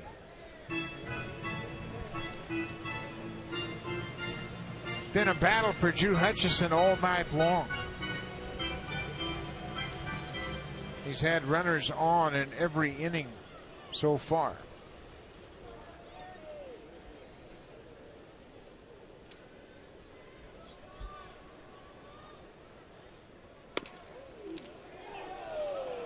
Cabrera thought it was off the plate inside, and Danley called it a strike. Tough stretch against the Blue Jays this year for Cabrera. Just 2 hits in 31 at-bats. This guy who made a living when he was with the Cleveland Indians, coming up with big hits against Toronto. A couple of walk-off home runs against them. It's a good pitch. Cabrera, now he's going to get tossed. Asdrubal Cabrera has just been thrown out of the game. He broke his bat on the called third strike and then had something to say to Kerwin Danley, and he is tossed from the ball game. You know, the Tampa Bay Rays are playing with a short bench because they elect to have one more reliever. They only have 3 bench players, 1 middle infielder. Now with Asdrubal Cabrera thrown out of this ball game, it's going to tie the hands of Kevin Cash just a little bit the rest of the way. You know, he was walking away from him, so I wonder what he said to him. This is a fastball that's right there. I mean, it's a comeback fastball. He breaks his bat, nothing wrong there. Now, he's walking away from him. I don't know if he said something to him there, and that's when he got pitched. And the hat, the helmet, and the bat tossed out onto the field, and you can see they go all the way onto the field. It was interesting because the crew chief, Joe West, came and retrieved both the helmet and the bat and then took them back to an umpire room attendant. And it's curious, maybe because he threw them back on the field, to be part of the evaluation of the punishment of Asdrubal Cabrera. Haven't seen that before. No, I've seen it where they thought that they might have been corking the bat or something like that, but he went and retrieved it. You're absolutely right. Gave it to somebody behind home plate. So now there are 2 out, still 2 aboard. Jake Elmore takes his strike.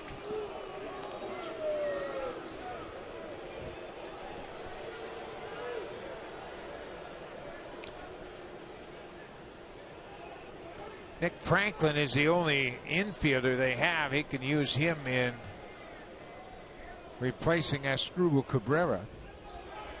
But that's it. I mean, if they want to pinch run or pinch hit later in this ball game for one of them, they can't. You're going to have to keep them in the game. And if one of them gets injured, then what do you do? So not a timely argument with the umpire for Asdrubal Cabrera. He continues to have his problems hitting Blue Jays pitching, just 2 for 32 now this season.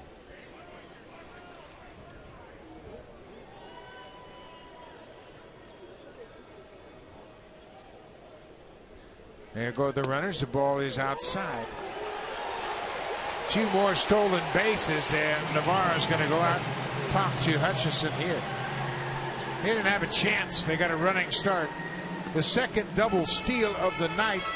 The Rays have stolen 5 bases so far tonight. Yeah, I think they've picked something up. Now, with 2 outs, runner at second base, the infielders have to play deep because they're trying to knock down anything on the ground in the infield. So they were not holding the runner at second base. He got a gigantic lead and stole it easy without a throw.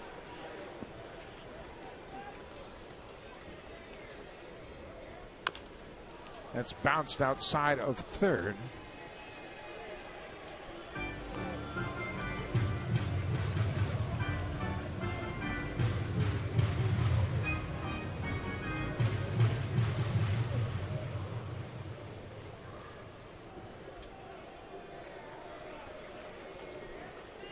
Two balls and two strikes. Forsythe at third, Souza at second. They pulled off the double steal. Checked his swing, the appeal to first, and Rob Drake said he went around. That'll end the inning. The Rays leave two more on base. They've stranded 8 through 5 innings. We'll go to the 6th. Check out this last call by the first base umpire. He said he went around, and Elmore strikes out to end the bottom of the 5th. 3-3 game as we head to the 6th in St. Pete.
Packs. You pick the game, seats, and save money.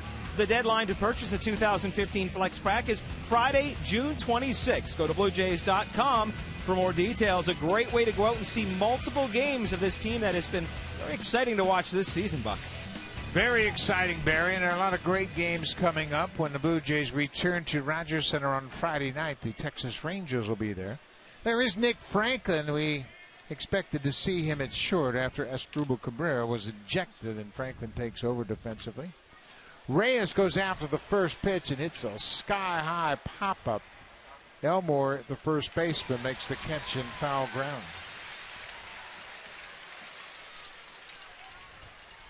Matt Andriese is still in the ball game. 5 1/3 now. Told you that he has been a starter. He's been a reliever. He's even got his first career save against the Blue Jays. Made his first career start also against Toronto. So they're stretching him to the limit tonight. Pitch count in pretty good shape. His longest outing to date, 5 2/3 against the White Sox on the 12th of June. This is Jose Bautista batting second tonight. If you just joined us, John Gibbons just made the decision to rest Russell Martin, Josh Donaldson, and Ryan Goins. They've been playing a lot lately. The Blue Jays played a long game yesterday at Rogers Center, 3 hours and 44 minutes. So the skipper gave those 3 regulars the day off. And they were on base a lot. They were up and down. Seemed like the whole day.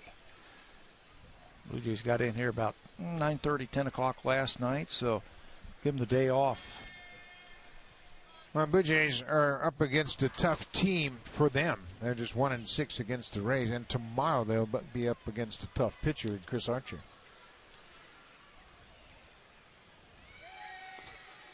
R.A. Dickey will go to the mound for the Blue Jays. He has rejoined the club after leaving the ball club to attend the funeral of his father. There's Chris Archer. He's 8-4 with a .218 earned run average. He has really taken over the leadership of this pitching staff. Bautista puts a charge in it. He has just gone deep again here in the month of June, way back onto the walkway behind the seats in left field. Home run number 15 for Bautista. Third homer of the night for the Jays. You know what? He is amazing. When he gets into these streaks like he's in right now, he just goes up there and you just know he's going to do something special when he steps to the plate. That looked like another breaking ball from Andres, and he crushed it. That might be one of the longest home runs that I have seen hit in this ballpark here from a right-hander. Yeah, it gets behind the seats onto the walkway, and that thing went a mile, and that's going to be it for Matt Andres. 3 home runs allowed. He walks off trailing the Blue Jays. Jose Bautista has hit his 8th home run in the month of June, and this is a no-doubter. He puts a charge in it. He can stand and admire the long home run to left. The Blue Jays have a 4-3 lead.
Notch in the month of June. He has just hit his 8th home run this month. He now has 15 for the season. That is also his 50th RBI, and Bautista is back. Yeah, he is. That timing is back, and he means a lot to this offensive team. 8 home runs in June. He had 2 in May. That gives him 15 now on the season. There's Ronald Belisario. He delivers the first pitch strike to Edwin Encarnacion. Belisario is a longtime major leaguer. He's made just a pair of 2-inning appearances since joining the Rays. Started the season on the disabled list. He had a fractured shoulder to start spring training. When he's throwing strikes, he's got one of the best sinkers and one of the best ground ball pitchers in baseball. Good sinker, an impressive slider. The Rays have really used a lot of players this season. They've had to deal with a multitude of injuries after going several seasons without a serious pitching injury. They've been decimated this season by Tommy John injuries and shoulder injuries. They have 4 starters on the disabled list. 17 players placed on the DL for 19 stints. That's one shy of Texas for the Major League Baseball most. 17. That will certainly test your organization, the depth of your organization, when you have that many people go on the DL. They have been back and forth with the number of pitchers they have used as well. They've used 26 pitchers. They've used 44 players. 21 relievers. Yeah. 21 relievers. That's a lot of turnover. Already. That's 2 shy of a team record for a season. We're not even at the All-Star break. You just keep cranking them in and out. Blue Jays have done it today. They brought up 2 new relievers today from AAA Buffalo. That's pulled into the seats down the left side. Blue Jays have taken the lead here in the 6th. 3 home runs. Solo shots by Reyes, Navarro, and Bautista. Chris Colabello had the first RBI of the game on a ground ball to short. Blue Jays only have 5 hits.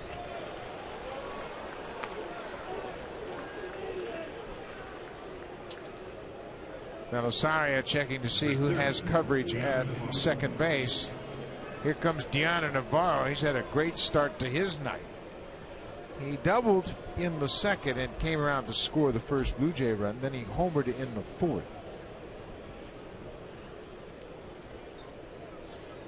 That tied the game up. They hit 3 solo home runs so far.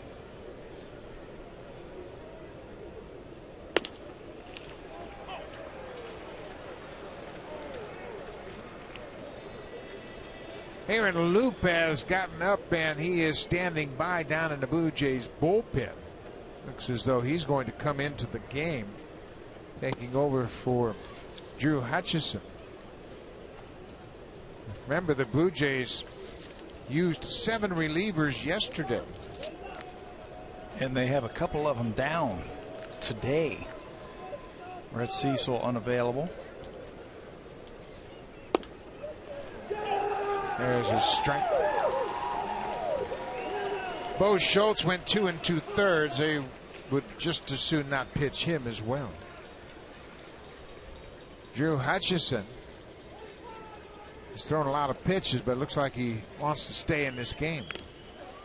Well, that's fouled right off the catcher's knee. Boy, Rivera got one earlier. It looked like he got one in his foot on the instep, and that one right off the knee. So he will take that walk out to the pitcher to just try and walk that thing off.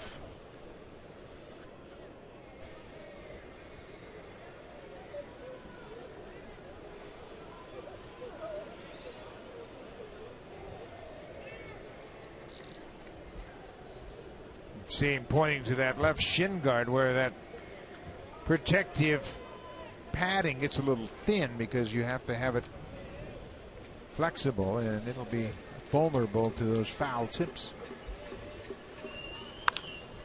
Boy, Navarro swinging the bat well. Yeah. He covers that inside pitch. Timing looks to be back for Navarro, especially from the left side here. He's a switch hitter. Getting a chance, put him in the lineup.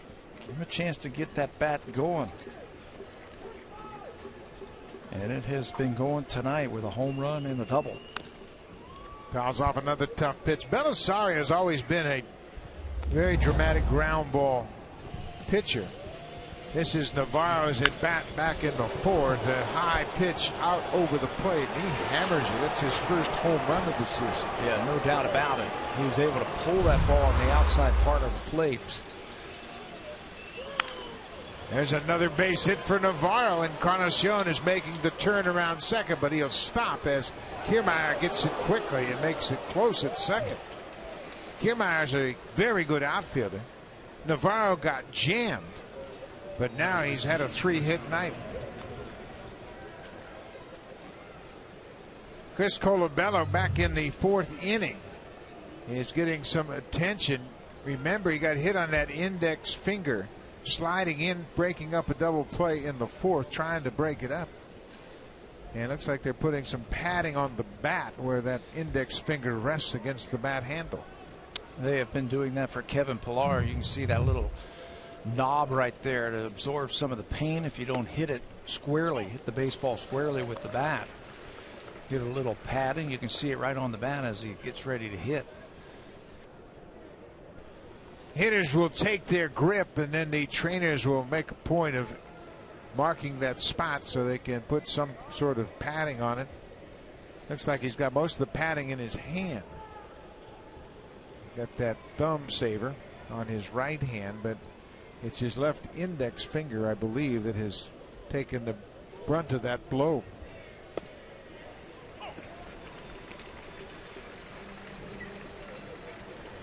Oh, 0-2 to Colabello. He has an RBI and a single.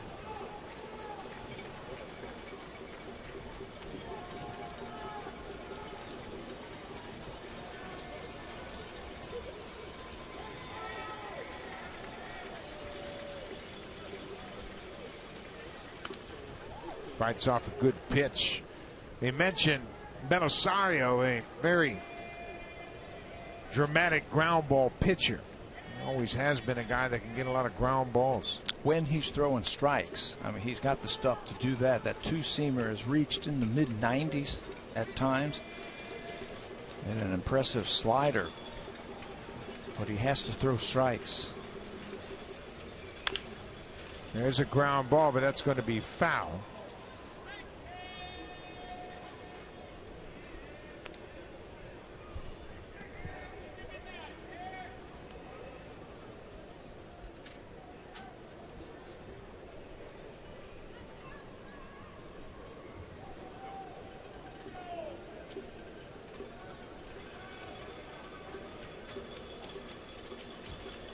Belisario is now 32 years old. He spent last season with the White Sox, made 62 appearances.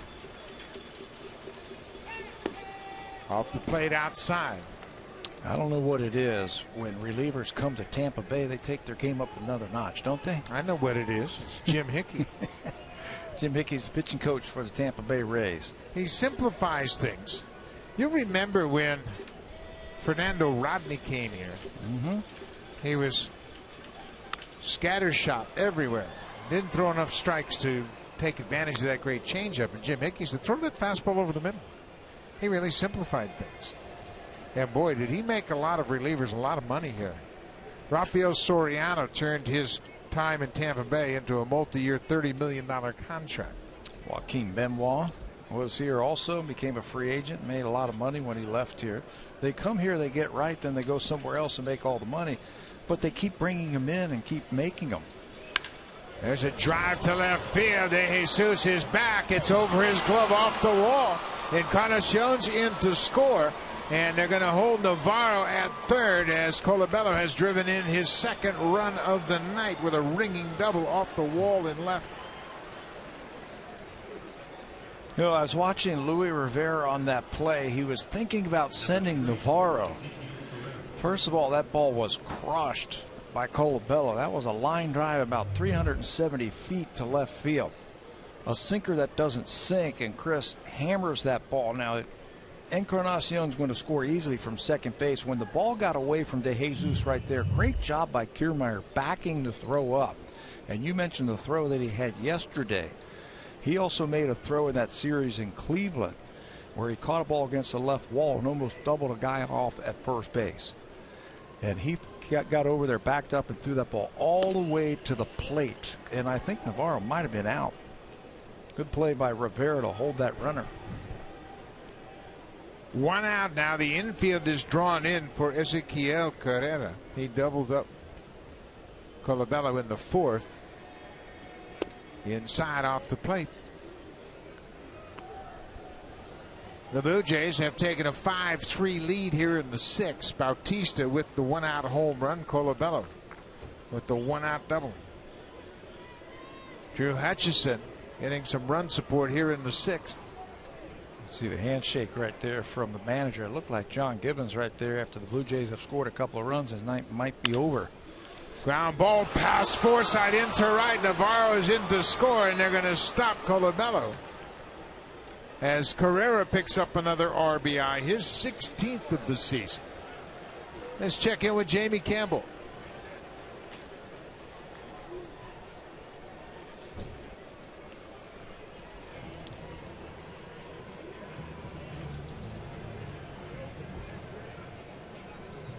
If you can explain baseball to me, I want you to sit me down, because Philadelphia goes into that game with the fewest wins in baseball. Michael Pineda's been throwing the ball really well.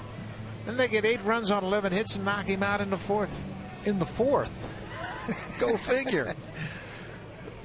How in the world can you ever try to figure out baseball? This is the same Phillies team, right? That gave up 19, I believe. To the Baltimore Orioles. Had to have a couple of position players finish off that ball game. Jeff Francoeur pitched 2 innings in that game. The Orioles hit a franchise record 8 home runs. Boy, once again, the Blue Jays getting terrific effort from everybody up and down the order. Remember, they got 3 regular position players on the bench tonight at the start of this play.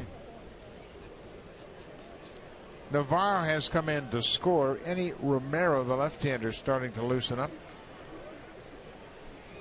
Well, you got him down like this. You got to keep pushing. Keep trying to score runs. Well, the Rays bullpen is as beat up as the Blue Jays bullpen. This most recent road trip, the bullpen threw as many innings as the starters.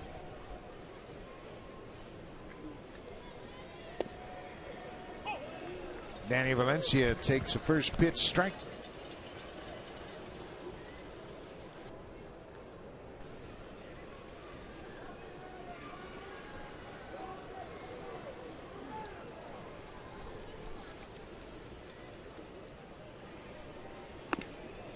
Up and in. He had to back out quickly. That's that hard sinker in like that. If you're batting right now, you know about that sinker. You don't want to hit that ball on the ground. You want to make him get that ball up so you can get it into the outfield here.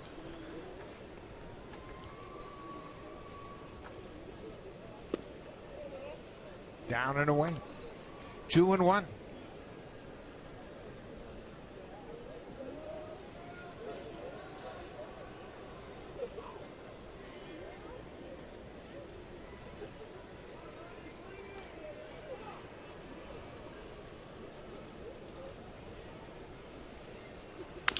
Valencia pulls it on the ground. Longoria will go to first, and Valencia will get an RBI. Chris Colabello comes across to score. That's the 19th ribby for Danny Valencia. Boy, a heck of a play by Longoria. He had some thoughts about going to second base, but Ezekiel Carrera at first base, hustles into second base and makes Longoria change his mind and then just record the out over at first base. Blue Jays have now put another 4 spot on the board. This ball tapped out in front. Longoria, nice play. You can see he was trying to go to second base, but then with Carrera almost there, just gets the out at first.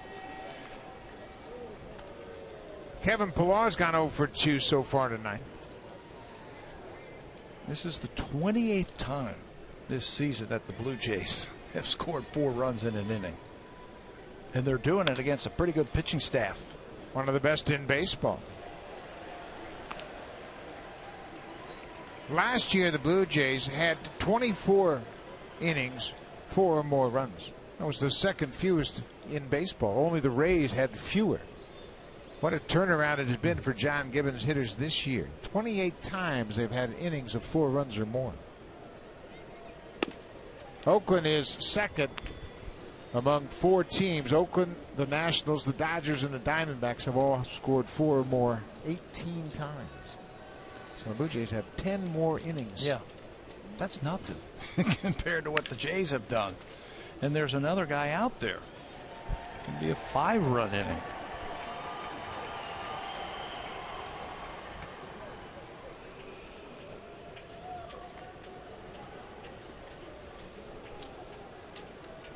Well, the Blue Jays have to keep pouring it on. They just can't sit back, and they scored 9 runs yesterday and lost. And this has always been a tough ballpark to close out the Rays. There goes Carrera to third, and Pillar loses the bat into the seats. And I don't know how in the world this happens, but more often than not, those bats end up hitting an empty seat. Appears as though everybody is okay. Kevin Pillar strikes out, but the Blue Jays have a 4-run 6th inning. It all was started by Jose Bautista, who's having a whale of a month in June. That's his 8th home run in the month of June, 15th for the season.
Inning of the Blue Jays this season. Catch every game live on the radio with the best broadcast team in the business. Jerry Howard, Joe Siddle, and Mike Wilner on Sportsnet, the Fan 590. And see Jerry Howard back in the booth, slowly making his way back off the DL. The pipes are getting a little bit better.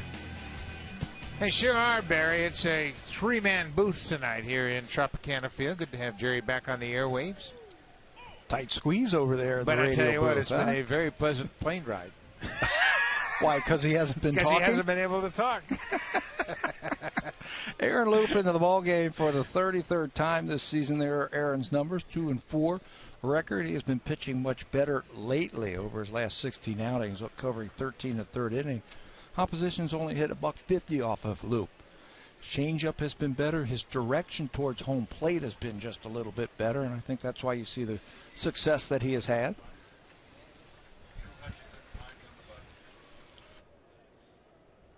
This is the catcher, Rene Rivera. He's over 2 tonight.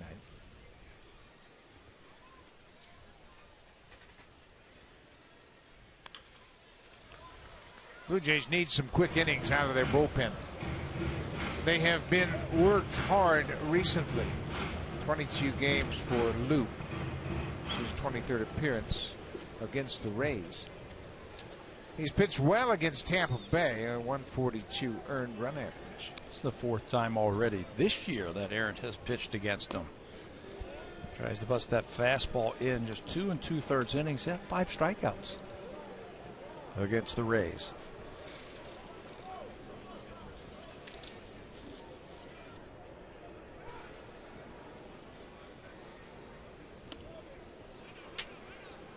Three and 2. Blue Jays have a 7-3 lead. The Tampa Bay Rays have out-hit the Jays 9-8, but the Rays have stranded 8 base runners. Leadoff man Kevin Kiermaier is on deck.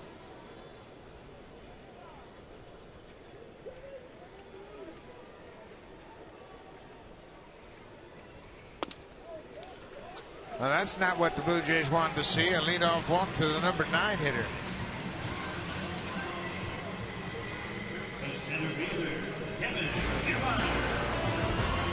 The 2015 Honda Civic is Canada's best-selling car for 17 years in a row and the official vehicle of the Toronto Blue Jays.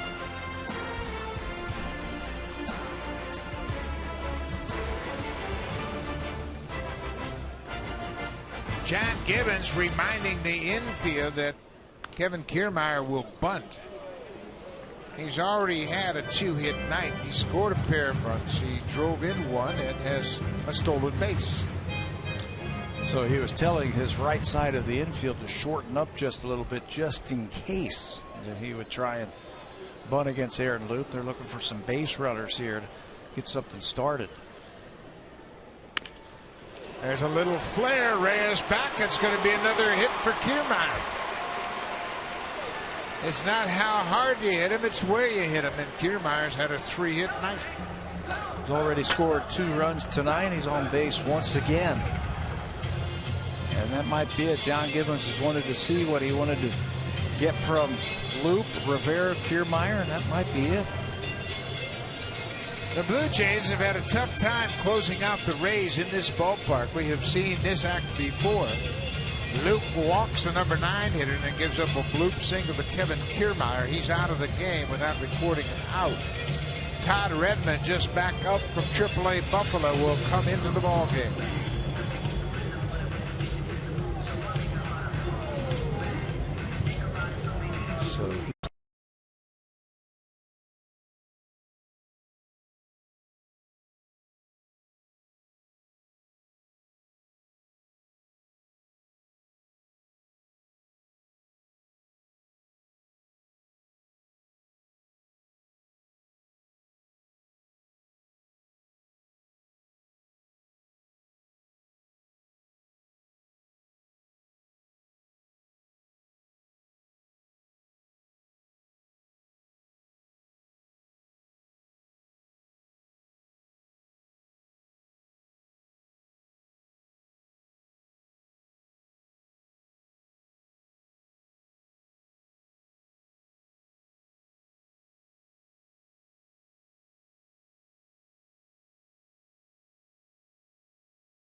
2 runners on, and you take a look at their Achilles heel this season, it's been their inherited runners efficiency.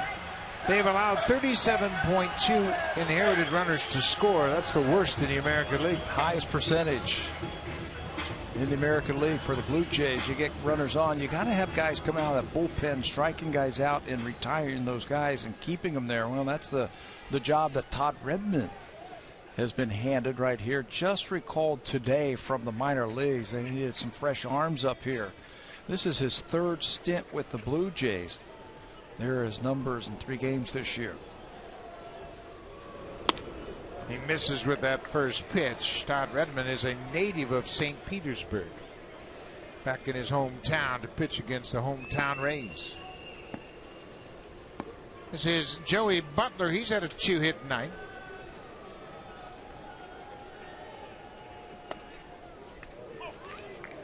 A ball and a strike.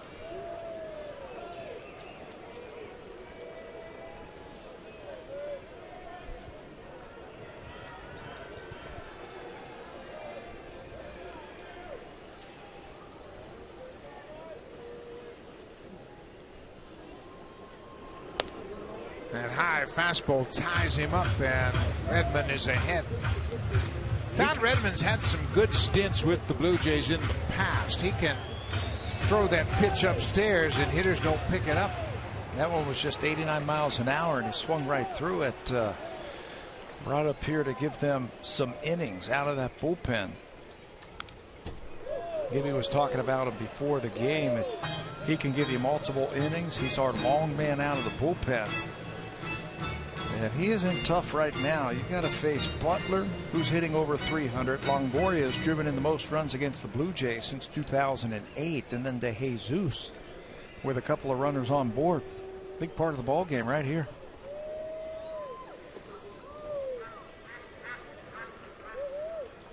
Longoria retrieves that foul ball. Blue Jays just have an awful time closing out games here at Tropicana Field. And they'll take a lead late into the game, and somehow Tampa Bay has a knack for coming back and stealing games late.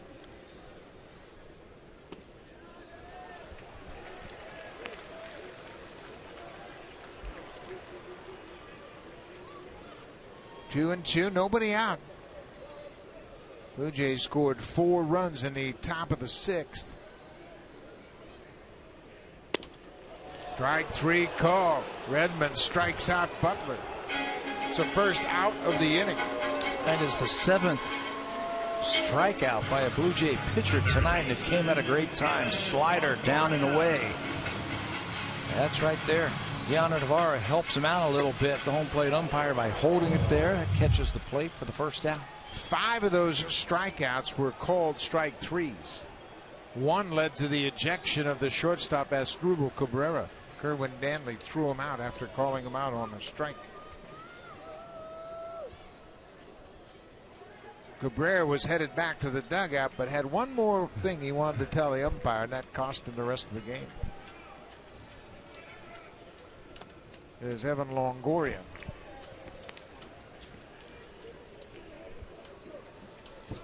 He has been ridiculous against the Blue Jays. You mentioned the great average that he has had against the Jays this year. He's also driven in more runs than anybody against Toronto over the last 7 seasons. I love his approach.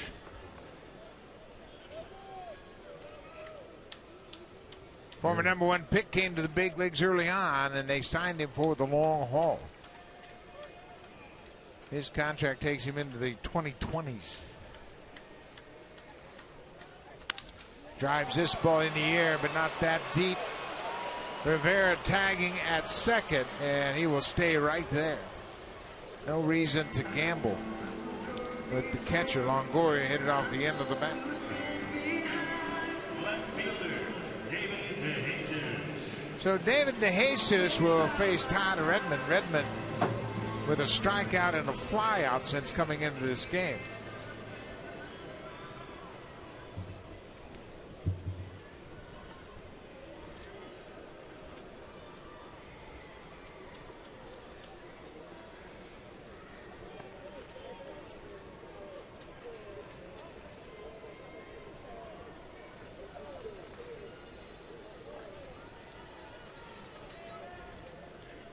DeJesus had an RBI single in the first.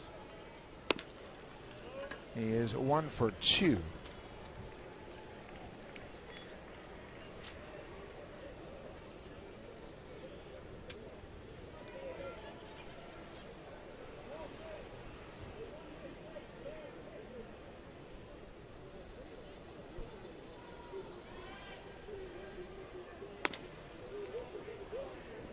Two and 0.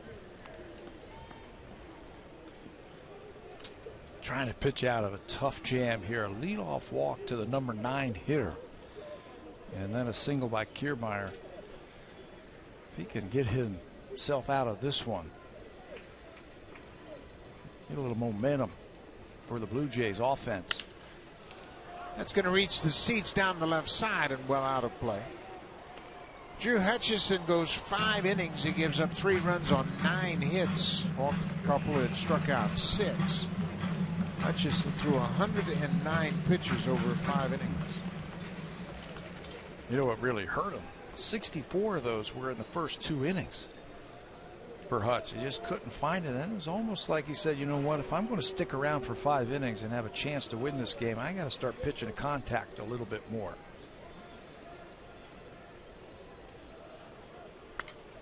Another foul back to the screen. 2 and 2.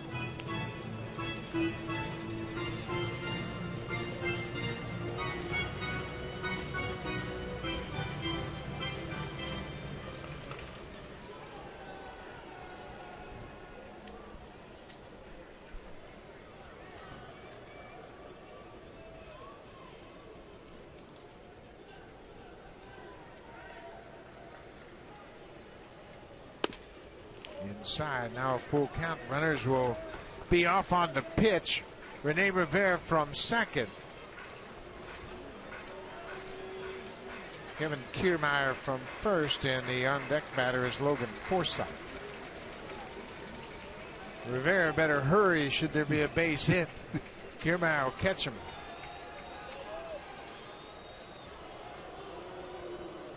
Full count. Blue Jays have a 7-3 lead. Yeah, and you better be running if you're Kevin Kiermaier with your head up. Even a base hit into the outfield. If Montoya, the third base coach, holds him up, you don't want to be running into an out at third base. There go the runners. Hit in the air to center. Routine play for Kevin Pillar. He's there, and the inning is over. Good job by Todd Redmond. He strands the 2 inherited base runners. That'll improve the Blue Jays' numbers as a team.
Is presented by authority of Rogers Blue Jays Baseball Partnership and may not be reproduced or retransmitted in any form. And the accounts and descriptions of this game may not be disseminated without the express written consent of Rogers Blue Jays Baseball Partnership. Night has fallen here in St. Petersburg as we head to the 7th inning. Blue Jays have a 7-3 lead. New pitcher into the ball game for Tampa Bay is the left-hander Enny Romero. Romero was a free agent in 2008 from the Dominican Republic. He's a big guy, 6'3", and he throws hard. He's got a live arm, a four-seam fastball, but walks have been a problem for him when he was in the minor leagues. He needs a little bit better release point. He throws hard, but control's been a problem. In his big league career, he's had 10 walks and 7 strikeouts. There's a ground ball up the middle. Forsythe from behind second. What a nice play by Logan Forsythe. He throws out Kawasaki. We had mentioned how well the defense has played up the middle, and there's a good indication of just how good they are. Nice strong throw and an accurate throw to give that first baseman a chance to stretch for it. The Blue Jays are going to take a look at this one and slow everything down. One more time. Let's see when that ball gets into the glove. It's in the glove now, right before Kawasaki hits the bag. So the Blue Jays are going to take that chance to look at it away. Nice play by Forsythe. Jose Reyes batting right-handed for the first time tonight. He homered in the 3rd. That counted for the second Blue Jay run. That made it a 1-run game. Navarro would tie it up in the 4th.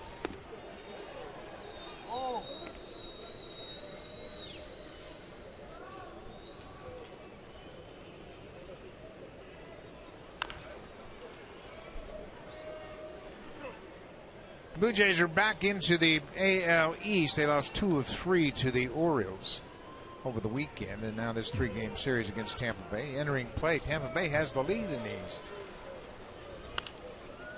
And everybody's saying, how are they doing it? How are they doing it? They're doing it because they can pitch. And they play pretty good defense and timely hitting. You know what they've done, too? They've played great on the road. They have 21 wins on the road. Reyes strikes out, 2 down. The drive of the game is brought to you by the 2015 Honda Civic, Canada's best-selling car for 17 years in a row, and the official vehicle of the Toronto Blue Jays. We have been coming to the Trop for a long time, and I can't remember a home run hit this far. Jose Bautista, last time up, last inning, looked like a breaking ball or cutter from Andres, and look where this one lands. Over that front part of the stands and onto that decking in left field for a right-handed batter. That was a long home run. It's a long way out there. That's his 9th career home run here at Tropicana Field. For the season, Bautista now has 15 home runs and 50 RBIs. That puts him in a special grouping of Blue Jay hitters. With the 15-50 plateau, Bautista has 6 seasons of 15 or more home runs, along with 50 or more RBIs. And he'll take a ball. The rest of that list is an impressive one. Jesse Barfield, George Bell, Joe Carter, Carlos Delgado, Vernon Wells, and now Jose Bautista. 15 homers, 50 RBIs for 6 seasons as a Blue Jay. All great sluggers in Blue Jay history.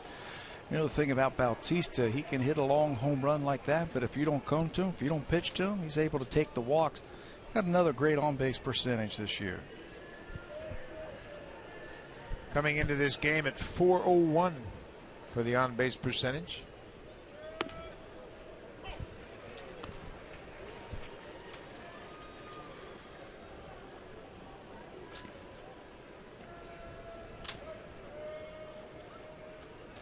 Edwin Encarnacion walked and scored in the 6th inning. Pretty good arm from this kid Romero. Told you he's got a live arm. That's 97 with a little movement. Got some arm side run to it.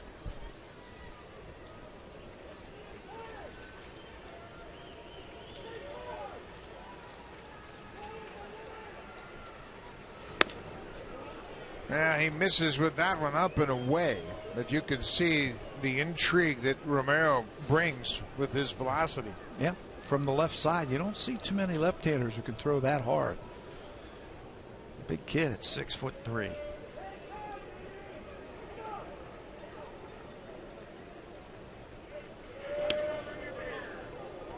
And now he's overthrowing. That last pitch was 99, but not effective at all.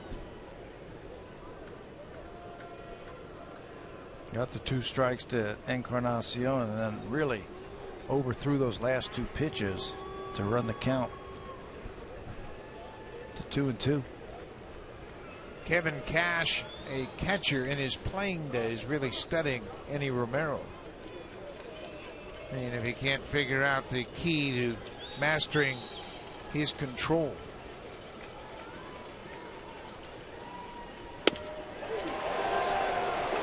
.98, and he strikes out Encarnacion. He's got a good arm. A couple of strikeouts in the inning.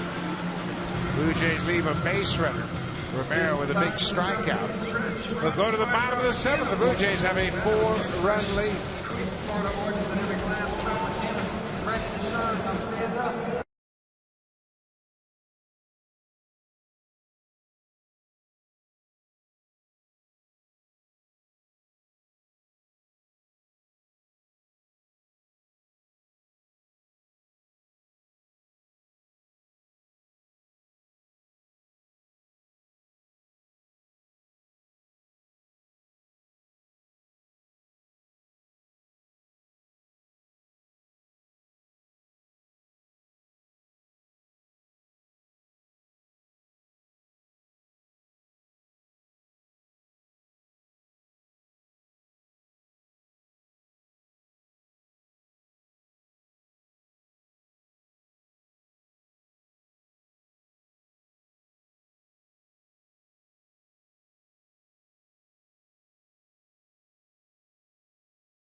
Jays Food Drive is coming soon. It's in support of Food Banks Canada. It goes the weekend of June 26th to the 28th while the Blue Jays take on the Rangers. If you're coming to the game, bring your non-perishable food items and cash donations to gates 3, 5, 10, and 13.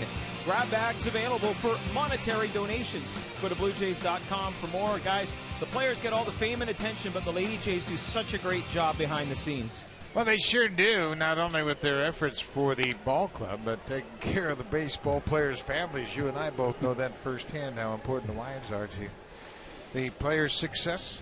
But they really take a lot of pride in their ability to raise a lot of money for a good cause. This ball is drilled to left field. Logan Forsythe has just hit a home run. Forsythe made a fine defensive play to start the top of this inning. And now he has homered here to lead off the bottom of the 7th. He's the kind of guy that you have to watch day in and day out to appreciate his value to the team. He's been on base 3 times tonight, a single, a walk, and now a home run. Turns on that one, his 8th home run this season.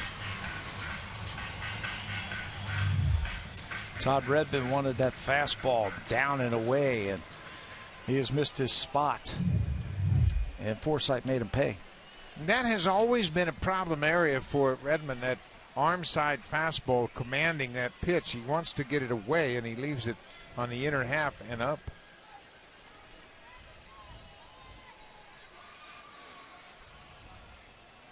This is Steven Souza Jr. He's 1 for 3 with a couple of strikeouts.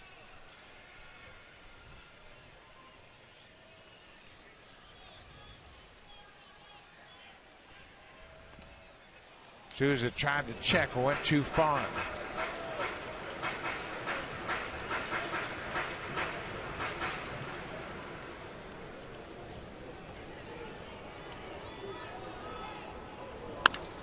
There's a ball driven to left field. Colabello, he's over near the fence. It's off the wall. Bounces away from Colabello. Souza can run. He steps on second. He's headed for third, and he's going to get there standing up. Steven Souza Jr. with his first triple of the season. He told you the Rays don't go quietly here late in the game. Yeah, they still have 3 kicks at the can, the 7th, 8th, and the 9th inning. A 4-run lead doesn't mean anything with this team in this ballpark. Forsythe homer to make it a 3-run game, and now a ball off the wall that kicks away from Colabello all the way into left center field. And Souza can run after a couple of strikeouts. He now has a single, a stolen base, and a triple. And the Rays, even though it's the bottom of the lineup, are generating some offense. Yeah, they sure are. The bullpen, and you can see John Gibbons upset in that dugout. Liam Hendricks starting to loosen up for the Jays. That's 12 hits now for Tampa Bay. The mindset is somebody's got to be able to throw up a 0, and it's been a tough stretch of games for the Blue Jays bullpen.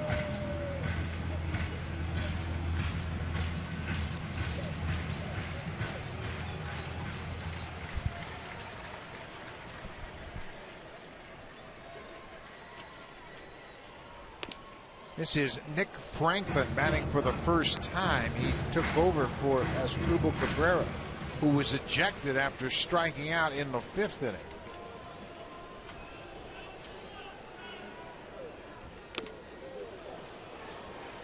Boy, he's come up empty twice now. Don't change anything. You can see that fastball just off the plate, and he's ahead of him now. Franklin batting just 143. Knocked the bat out of his hand. That's exactly what you do when a guy's hitting 143. So Redmond strikes out Franklin. Let's go back and look at the starters line. Drew Hutchison went 5 innings. It took him 109 pitches, but he leaves with the lead. 9 hits, 3 earned runs. He walked a couple and struck out 6, but he's in line for his 7th win of the season. He's pitched 5 innings. And he left with the lead. Now the bullpen, can they hold it for him? There's 1 out. Don't be surprised if the Rays try to bunt this run across. They got good speed at third and Souza Jr. Blue Jays are in at the corners. Elmore fouls it back. Now it's 0-2. The chances of a bunt are diminished. That goes away right now.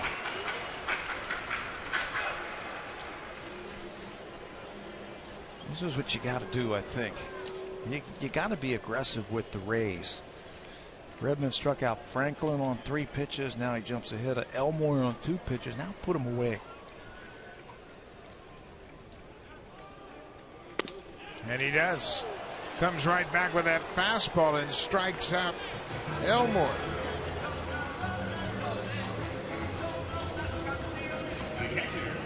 That's how you take care of business right there. You get the first guy, you strike him out on 3 pitches, and then you don't mess around. No need to wait around. Guy's hitting 8th, not a lot of power. Attack him. And this is the big one right here. Rene Rivera is 0 for 2, and he came to the game batting 165.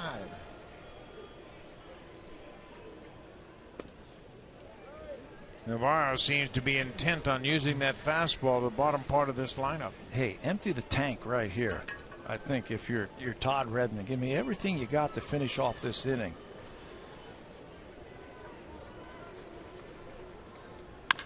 There's a drive. This is going to be a fair ball. Up against the wall. Souza comes in to score. Rivera doubles home the 5th Rays run. That's the 10th double for Rivera, his 16th RBI. And the Rays are scratching their way back into this game.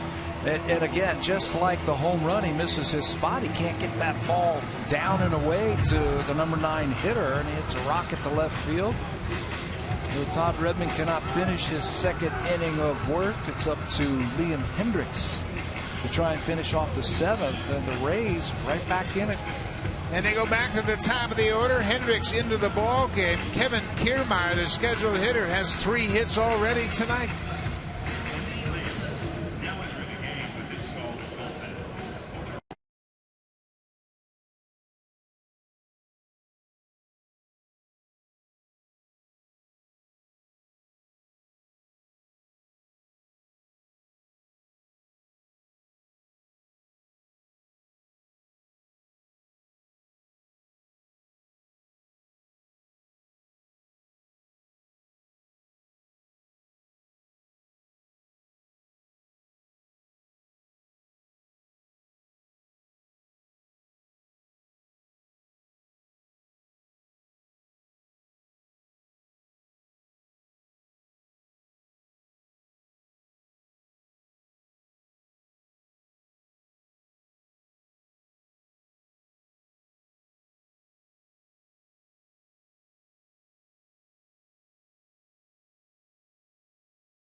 internet to select Rogers Ignite bundles. Find out how. Call 1-888-ROGERS-1 now. Hurry. Offer ends soon. Buck?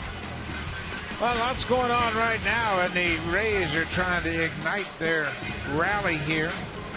It'll be Liam Hendriks, who threw 17 pitches in the game yesterday. He registered 2/3 of an inning, allowed a hit, walked a batter. He has had a good start to his season. Here are the numbers in the 26 games: 2-0, 278 earned run average. It looks like he's going to have to try and finish off this inning and then pitch the 8th inning. We will see. It looked like John Gibbons was warming him up to try and finish off inning number 8, but he's got to come in here in the 7th and face a hot hitter.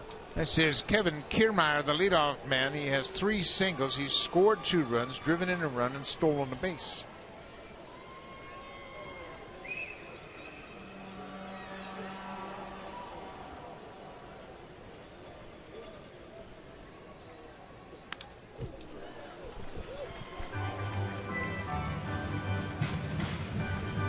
Todd Redmond had a good 6th inning. Came in with 2 aboard and stranded those 2 base runners, retired the 3 men he faced. But Forsythe hit a leadoff home run. Souza hit a triple, and Rivera hit a double. Yeah, and he got those 2 hitters and looked like he was going to strand the runner at third base, but then just could not finish off the number 9 hitter Rivera. And now he's out of the game, and Liam Hendriks is going to try and finish him off.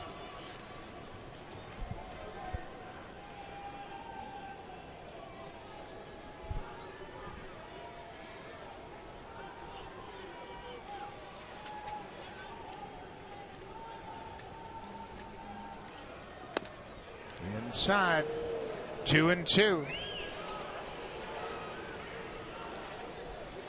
With each batter that reaches base, you get closer and closer to Evan Longoria.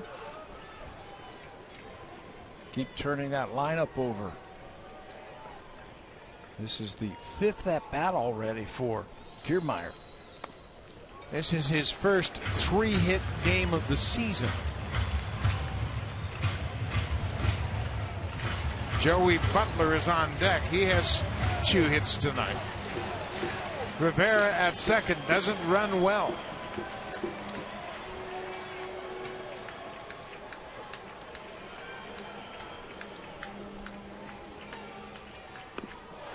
Hendriks strikes out Kiermaier, and the Rays will leave another base runner. But they score a pair on a home run and an RBI double. Liam Hendriks comes in to put out the fire in the 7th, and the Blue Jays cling to their 2-run lead.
Rogers Roam On contest for a chance to see the Blue Jays in Seattle.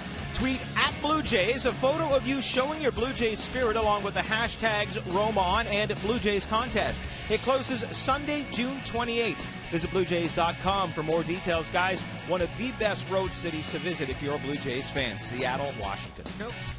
No question about it, Barry. It'll be a great weekend series out there in Seattle, and the Mariners were thought to be a contending team in the West, and they may still be that team.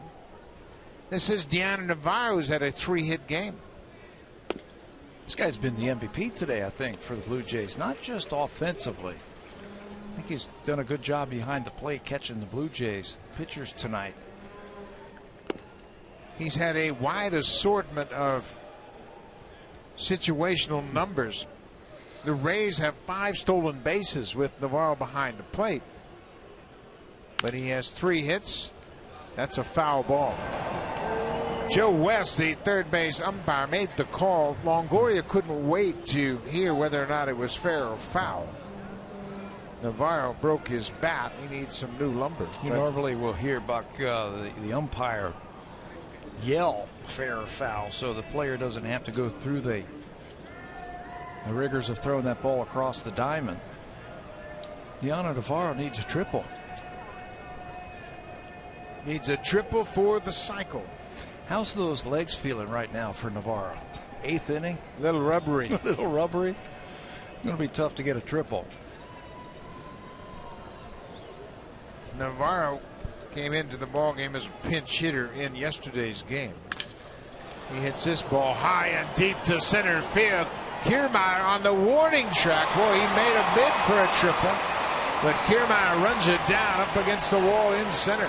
Navarro is really swinging it tonight. Yeah, he was doing it from the left side earlier with those 3 hits, and then the right side, pretty good. That was a bolt right there to the deepest part of this ballpark. It's not straight across out in left center field. It jets out and then comes back in. There's a little triangle out there. That's exactly where he hits it, but the speed of Kiermaier runs it down.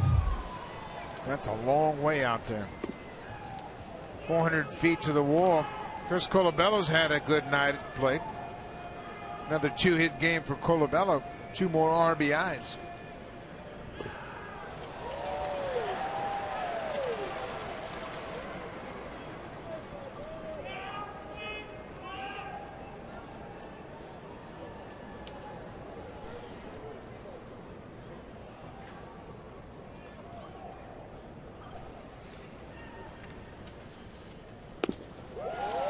Changeup.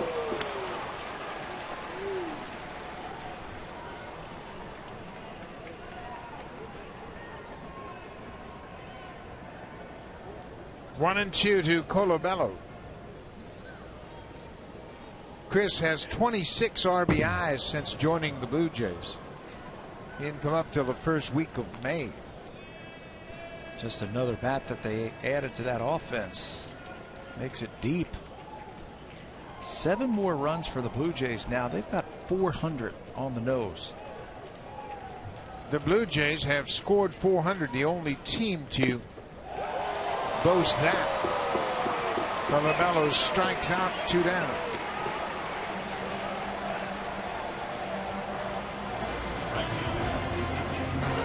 The 2015 Honda Civic is Canada's best-selling car for 17 years in a row and the official vehicle of the Toronto Blue Jays.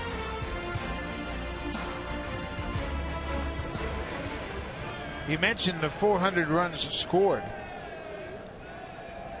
Blue Jays are first in the majors in that department. 19 of the other 29 clubs have yet to score 300 runs. Wow. That's a mouthful. 19 of the other 29 other have not scored 300. 100 runs fewer. Yep. Blue Jays are working on 400 now. Yep. The only team to score 400 runs in the majors. 7 more tonight, and they don't have Donaldson or Martin or Goins in the lineup tonight. We talked about that in the opening, that this team is getting contributions from everybody. It's a broken bat wide of first. In the National League, going into action tonight, Colorado has scored 299. That's the most in the National League. The Blue Jays have 400. We did that back in May.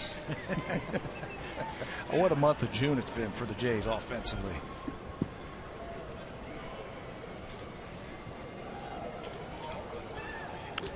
This is popped up. That's going to be into the seats, out of play.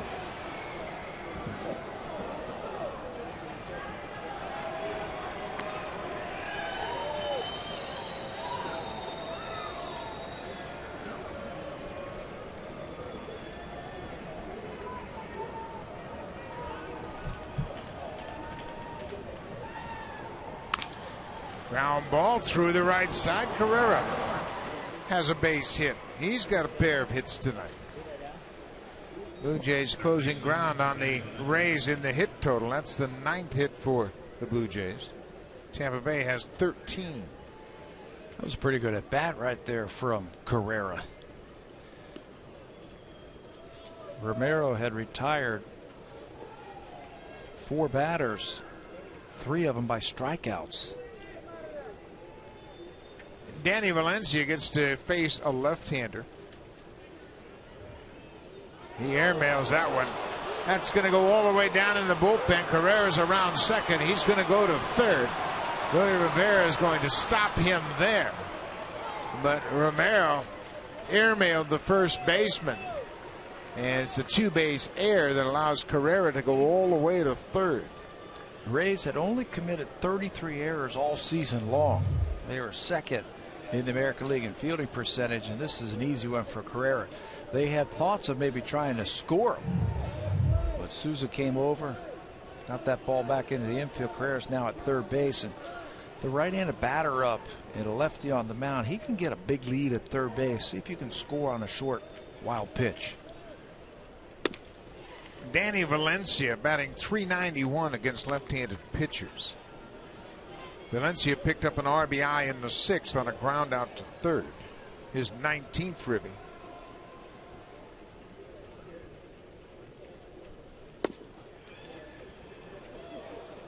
Two and 0.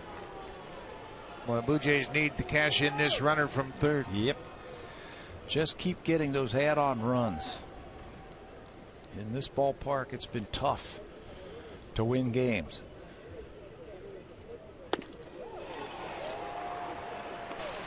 For the Rays in the bottom of the 8th, it'll be Butler, Longoria, and De Jesus. 2, 3, and 4 in the Rays lineup. Kevin Cash's ball club scoring more runs than they're used to. 5 runs so far tonight.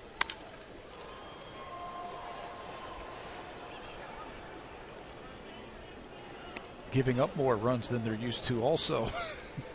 Well, that's been a consistent situation with the Blue Jays' opponents this year. They just came from Cleveland again, the Tampa Bay Rays, and they gave up 1 run in each one of those 3 games.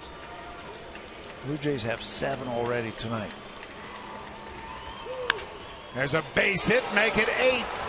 Danny Valencia with his 2nd RBI of the night. Carrera jogs in, taking advantage of the air by the pitcher. So Valencia continues to wear out southpaws. That's how you take advantage of an error. A good at bat by Carrera with 2 strikes against a tough lefty. You single, you go to third on the 2-base error, and now you're cashed home on a guy who has worn out the lefties. Valencia comes through once again with a clutch 2-out base hit.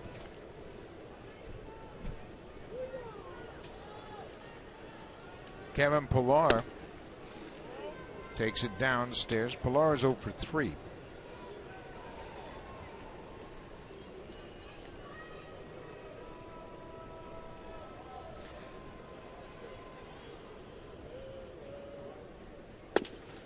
This is just the 7th time this season the Rays have given up 8 or more runs.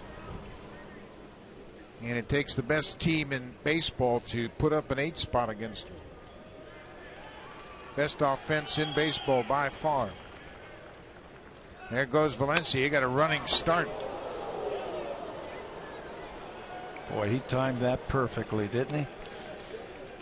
Young player on the mound, and Romero trying to get through this inning. He forgot about Valencia, and he took advantage of it. He got a running start and had that base stolen easily.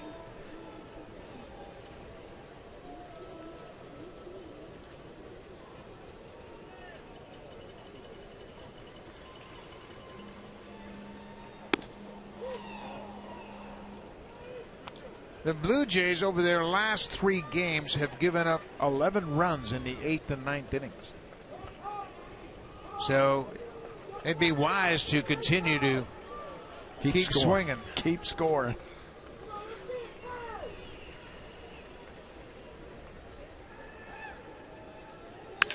There's a rocket into center. Kiermaier over to cut it off. Valencia will stop at second. Pilar's in the hit column. Second baseman, Munenori Kawasaki.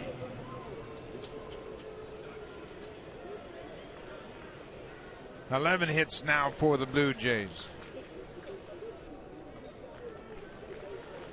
And no one warming up for Tampa Bay. Kevin Cash and Jim Hickey are saying, hey, this inning is yours. Yeah, Manny Romero. Their bullpen is about the same state as the Blue Jays. They don't have too many fresh arms down there. They've got to give some guys the night off to get them rested and right. They were fortunate in yesterday's game. They got 7 1/3 from the starter, Alex Colomé.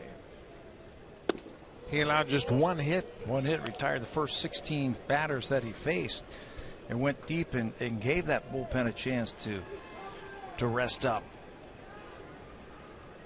Kawasaki was robbed of a base hit his last time up by the second baseman, Logan Forsythe.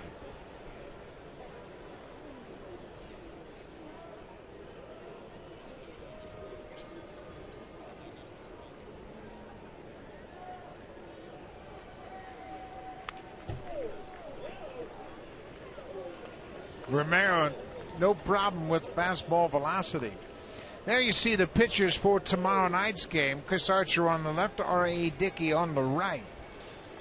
Archer's off to a great start at 8-4. Dickey 3-6, won his last start.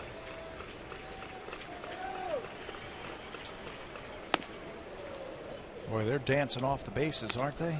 Really trying to get the head in Romero.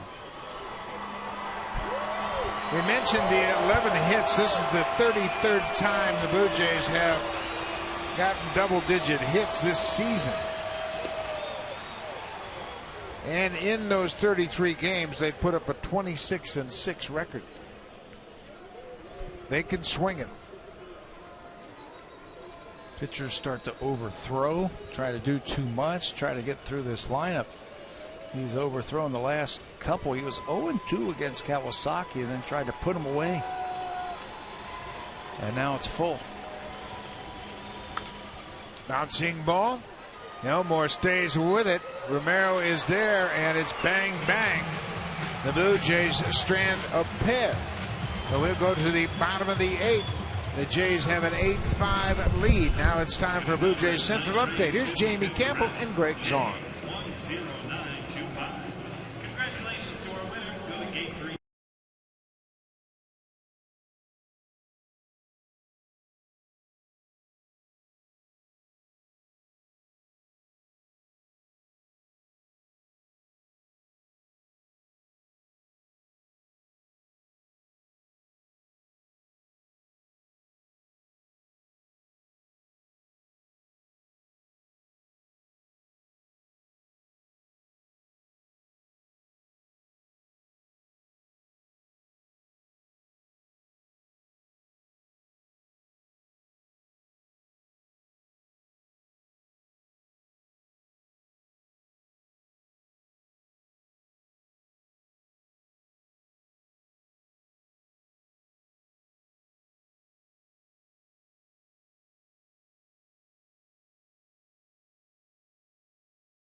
14th in Cincinnati, and you have done a great job helping Josh Donaldson close the gap.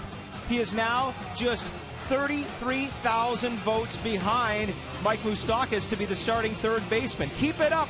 There's still time to do it. You can get 35 votes in per email address. Go to BlueJays.com and vote Josh Donaldson to be a starter for this year's All-Star game. Buck?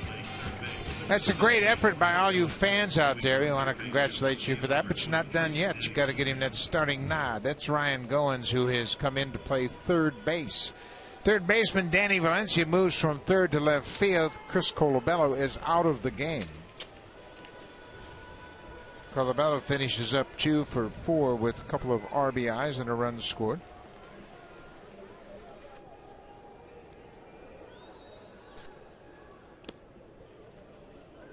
Liam Hendricks did a great job of getting out of the 7th. He struck out Kevin Kiermaier with a breaking ball. This one and one more get through the 7th inning. Struck out Kiermaier. Now he's got to go through Butler, Longoria, and De Jesus, and then we might see Osuna.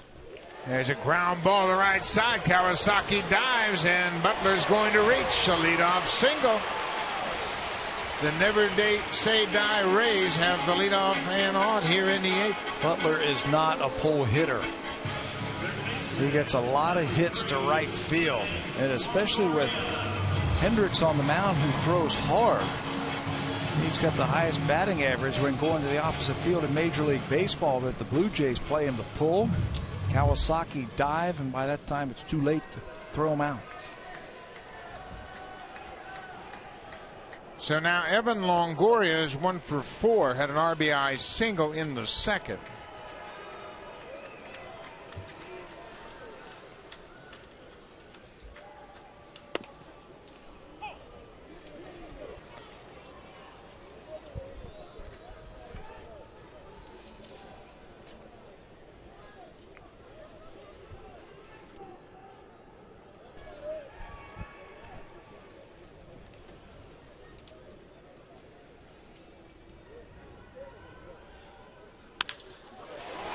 Base hit for Longoria.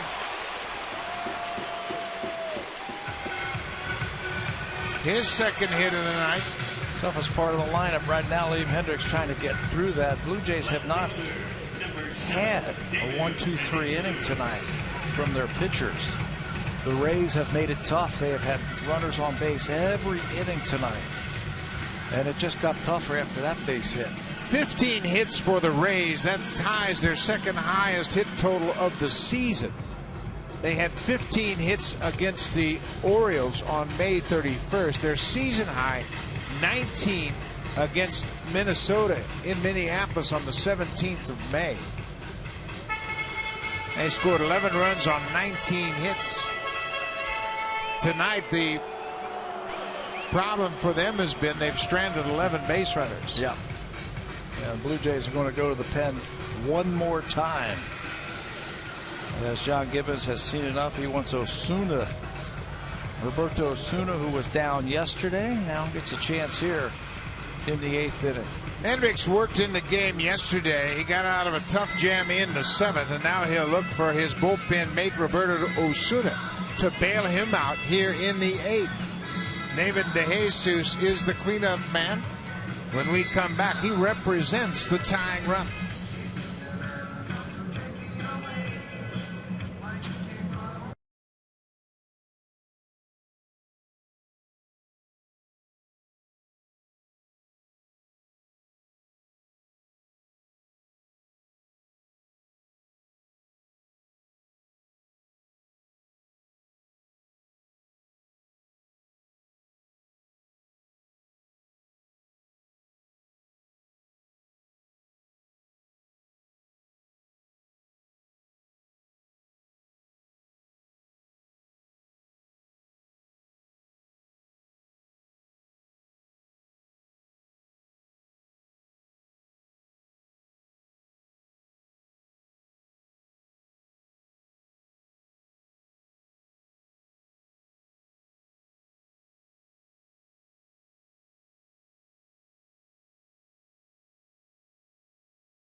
against the Baltimore Orioles. Now they're dealing with the Tampa Bay Rays. And if you look at the AL East division since May 24th, the Jays have the best record. They're 10 over at 18-8. Yankees are 16-10. The Rays have 16 wins. The Orioles 17-12. So the division is starting to bunch up. Everybody's playing a lot better lately. So when they face each other, we talked about this the other day, no secrets. It's always back and forth with these two teams. Now, Roberto Osuna, for the 31st time, this now ties him for the third most games for rookie pitchers in the American League. He's been outstanding, 1-2 with a 2.5 earned run average. Trying to clean up this mess here in the 8th inning. David DeJesus, the cleanup hitter. There's still nobody out, first and second. The Rays are 4 for 15 with runners in scoring position tonight. They've stranded 11 men on base. Roberto Osuna, he's had his problems allowing inherited base runners to score. Inside off the plate. Osuna, for the season, has allowed 32% of the base runners to score, 6 of 19.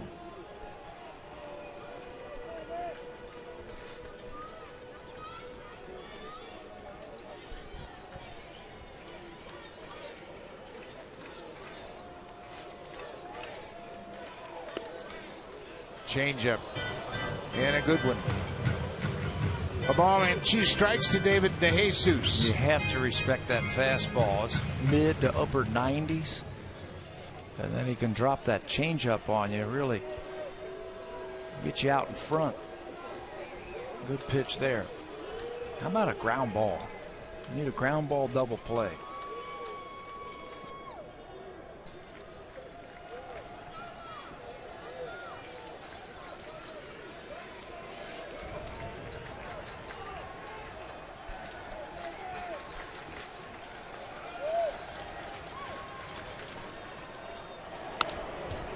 Big fastball.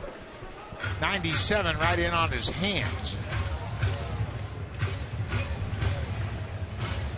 Quite a battle, and we've come used to this. Yes. Down here in Tampa Bay, Blue Jays and Rays. And the Blue Jays haven't fared well in this ballpark. They were swept back in April at the hands of the Rays.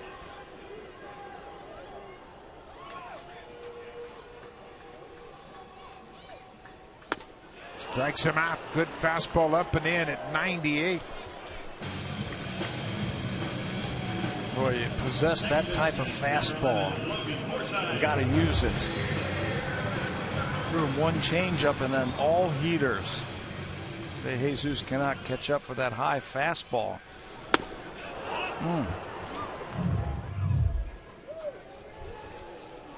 Logan Forsythe, the second baseman, walked, struck out, singled, and homered in his 4 plate appearances tonight. His home run in the 7th, his 8th of the season.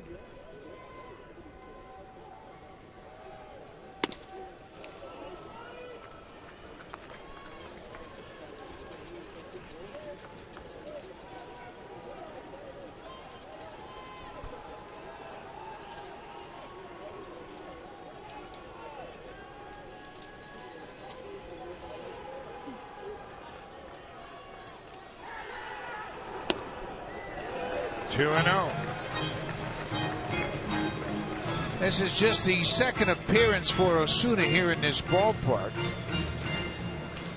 Previous outing, he went just 2/3 of an inning, was charged with an earned run on 1 hit, had a couple of strikeouts.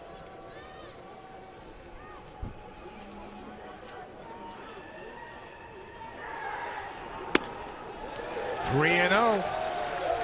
Souza on deck. Steven Souza Jr. singled and tripled in his last 2 at-bats.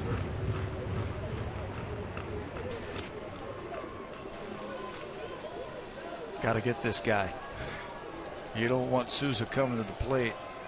The go-ahead run. A 4-pitch walk will load the bases.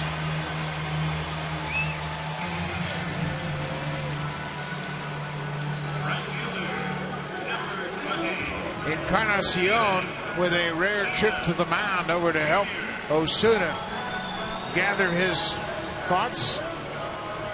Well, Souza is a dead red first ball fastball type of hitter. And now he represents the go-ahead run. One swing of the bat right here, and he's got power. The Blue Jays have led him off all night with a breaking ball because they know he likes that fastball on the first pitch. 1 out, bases are loaded. There's that fastball. It's a bit up, and he's late. Joey Butler singled to start the inning. Evan Longoria got a single and then knocked Liam Hendricks out of the game. Osuna then struck out DeJesus. Now he's walked Forsythe. The bases are loaded. Pumped that fastball right by him. They're staying up. Yeah, if you're going to throw the fastball, that's where you want to do it, right there, up. Tough to get on top of that ball, do anything with it.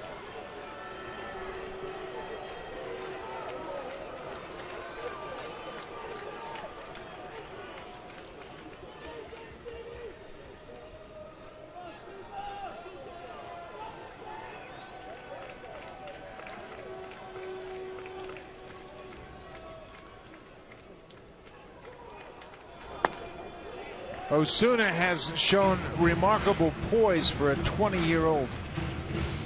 This guy was an A-ball last year.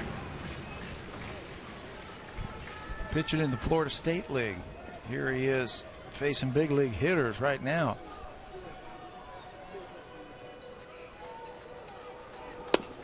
Strike 3 call. Souza called out on strikes. Third time tonight that Souza's been called out on strikes. He also has a single, stole base, and a triple. That was a big out. Only because he represents home run power. And Osuna goes with his number one. You know, if you're going to get beat with your best pitch. 12 strikeouts recorded by the Blue Jays pitchers tonight. 7 called strike threes. 7 of them, 3 times for Souza.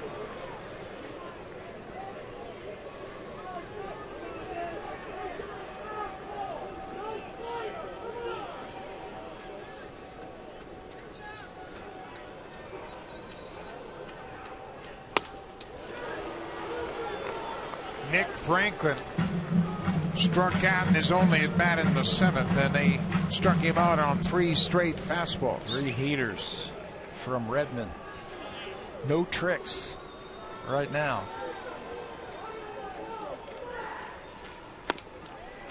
Overthrew that one.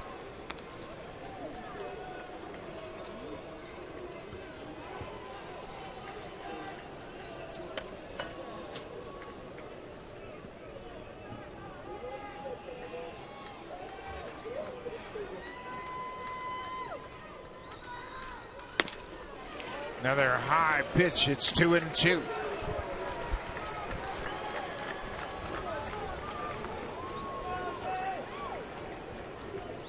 Jose Bautista trying to stay loose. He's the DH tonight. He's had another good night at the plate.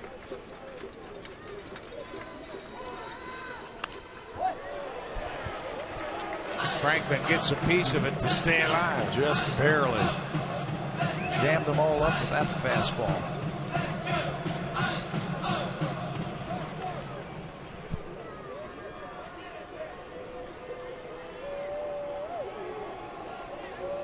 Bottom of the 8th inning, the Blue Jays have an 8-5 lead.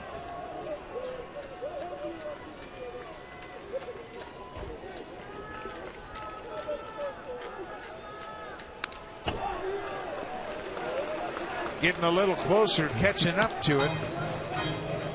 It's hard to fathom, but John Gibbons has had to bite his nails after his club has scored 8 runs. He had to bite his nails after his team scored 9 runs yesterday.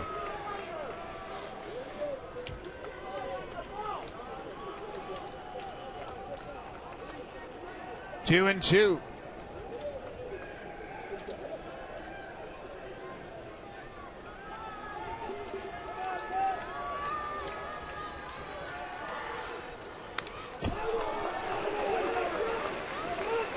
7-pitch at bat now.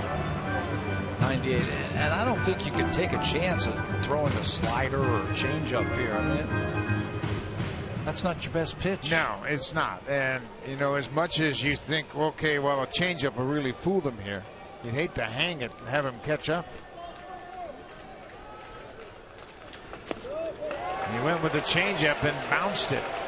Well, now it's a full count. The bases are loaded, and they'll be off on the pitch. Joey Butler got it started with a base hit. Evan Longoria single to left field. Logan Forsythe walked. Nick Franklin struck out his only at bat. 2 outs, full count.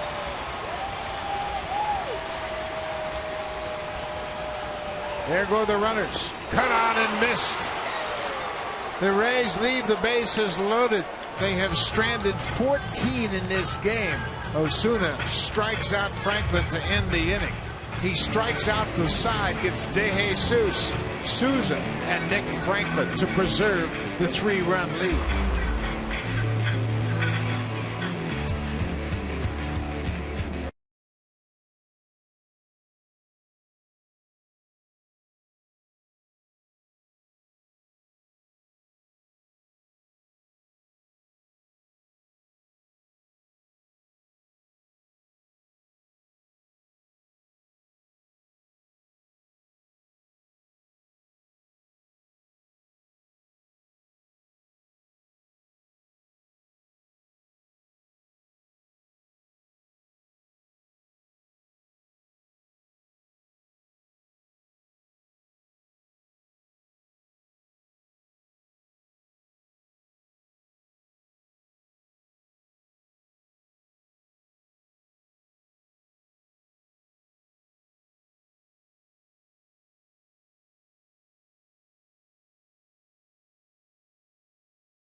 On TV and radio. For daily coverage, headlines, analysis, and schedule, visit sportsnet.ca or join the conversation at Sportsnet. Right now, if you go to sportsnet.ca, you can read Shai Davidi, who writes about Aaron Sanchez, who resumed throwing today. It was a short stint, but it was a very positive step forward for one of the Blue Jays' top prospects and starters so far this year. Buck? Thank you very much, Barry. Aaron Sanchez is with the ball club. He threw this afternoon, and he is in the dugout, trying to root his team onto a victory here tonight. Steve Jeltz is into the ball game. He's had a good season for the Rays. Jeltz has retired the last 25 batters he has faced. There are his numbers. He's got a losing record, but an outstanding earned run average of 2.3. Good fastball, good slider. He's got a splitter. Jose Reyes leading things off here in the 9th.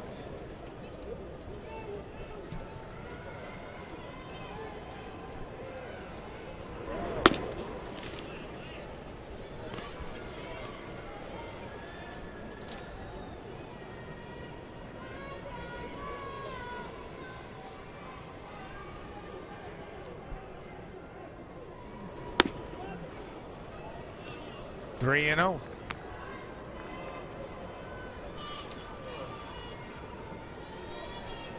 Jose Bautista hit a long home run back in the 6th.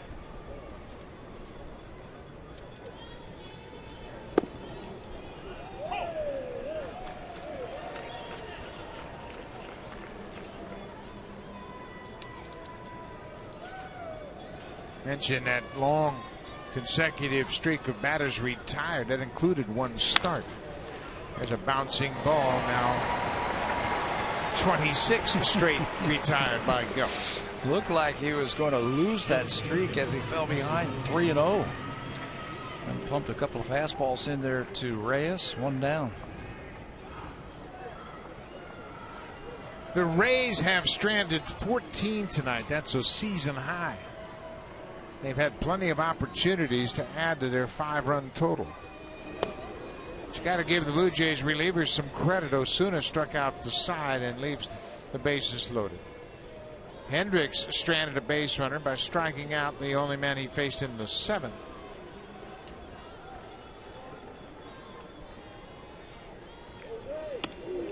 Look out.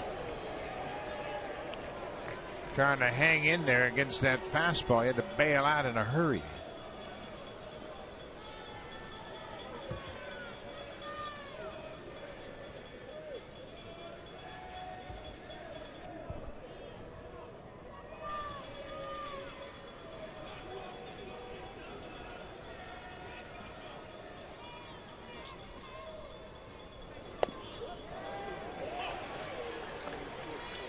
Hard slider for strike one. It's now 2 balls and a strike to Bautista.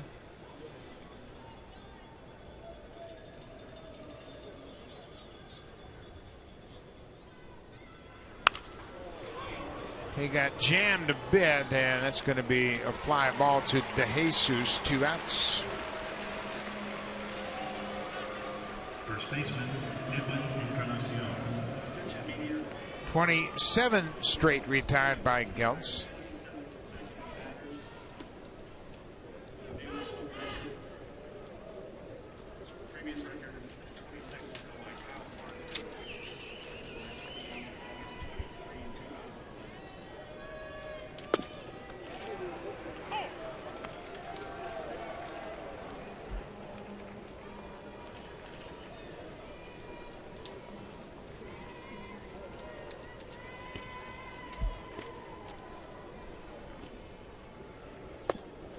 The 27 straight batters retired by Geltz is a new franchise record for consecutive batters retired. Previous record was held by Kyle Farnsworth, 26 back in 2011. So he has set a new franchise record for consecutive batters retired. They had a closer here a few years ago back in the 90s named Roberto Hernandez, who had also retired 25 in a row. That's pretty impressive. Coming out of the bullpen like that.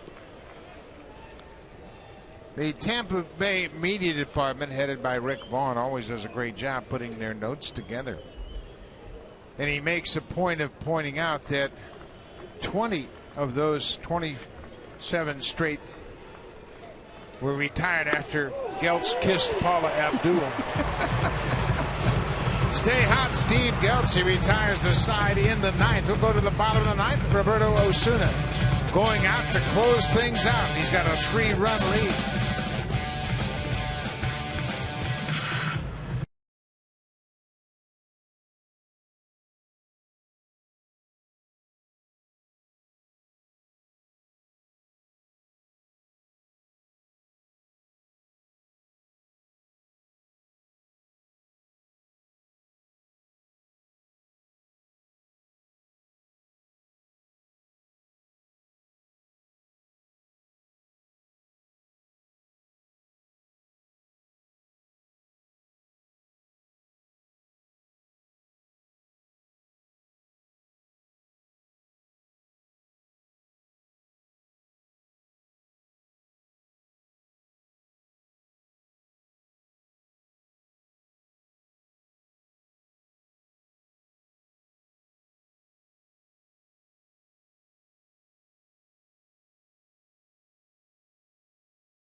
We are in the bottom of the ninth. The Blue Jays have an 8-5 lead. Tampa Bay jumped out to a 3-1 lead, but the Blue Jays kept pecking away.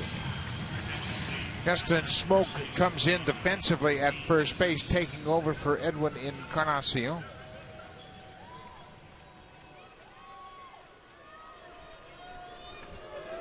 Roberto Osuna came in with 2 on and nobody out in the 8th. Struck out the side, sandwiched around a 1-out walk. That is 6 straight outs recorded by the Blue Jays via the strikeout. The last time the Rays hit a ball into an out was in the 6th inning. Fly ball by De Jesus that ended the 6th inning. Everything else has been a strikeout for the Jays relievers.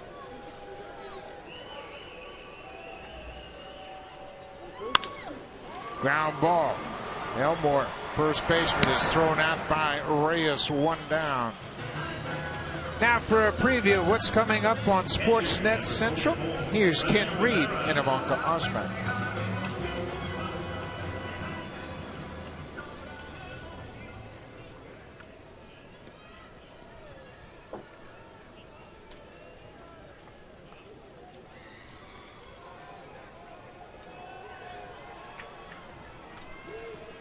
One out now. The catcher, Rene Rivera, doubled and drove in a run in the 7th. He's 1 for 3 with a walk.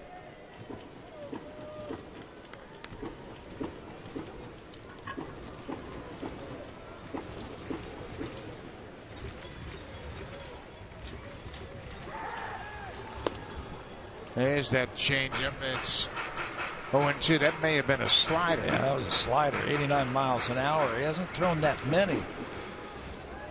And when he gets a hold of that one, he's going to have a 3-pitch arsenal. It's going to be pretty impressive.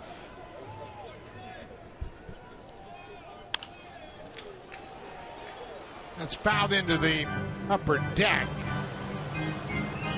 Osuna's longest outing of the season by innings, 2 1/3. This would be 2 innings if he can complete the 9th. His longest outing by pitches, 32 pitches, came on the 31st of May. And that was in 1 inning of work. And now as they stretch him here to try and finish off this game and get 2 innings, he'll probably end up somewhere in the 30s in pitches. So he will probably be done for this series, but the Blue Jays want this one. They want this first game of this series. You got to break the momentum, and it was negative for sure, losing the last 2 games to the Orioles. Plus, you can gain a game on Tampa Bay with a win. Rivera strikes out. Blue Jays are 1 out away. Nice slider.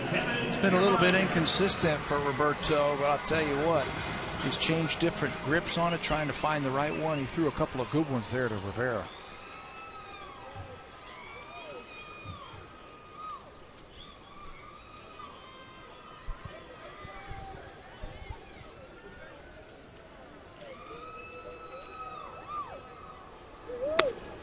Kevin Kiermaier with a mighty cut.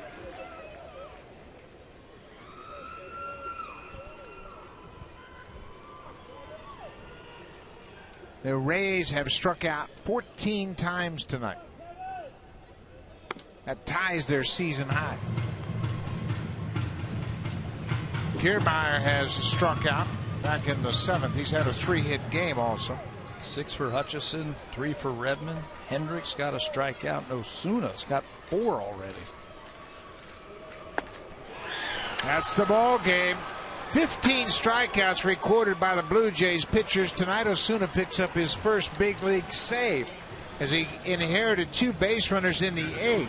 He had 5 strikeouts in his 2 innings of work, and the bullpen punctuated a big win here tonight. And they needed that after yesterday's game. Come in here, take game 1 against the Rays, trying to win this series. A big one. Deanna Navarro, what a night he had offensively for the Blue Jays. He had 3 base hits. Did a great job behind the plate. Blue Jays win a big game here. Home runs by Reyes, Bautista, and Deanna Navarro. Blue Jays win the opener of this 3-game set, 8-5. Thanks for watching. Stay tuned. Sportsnet Central. Here's Ken Reed and Ivanka Osman.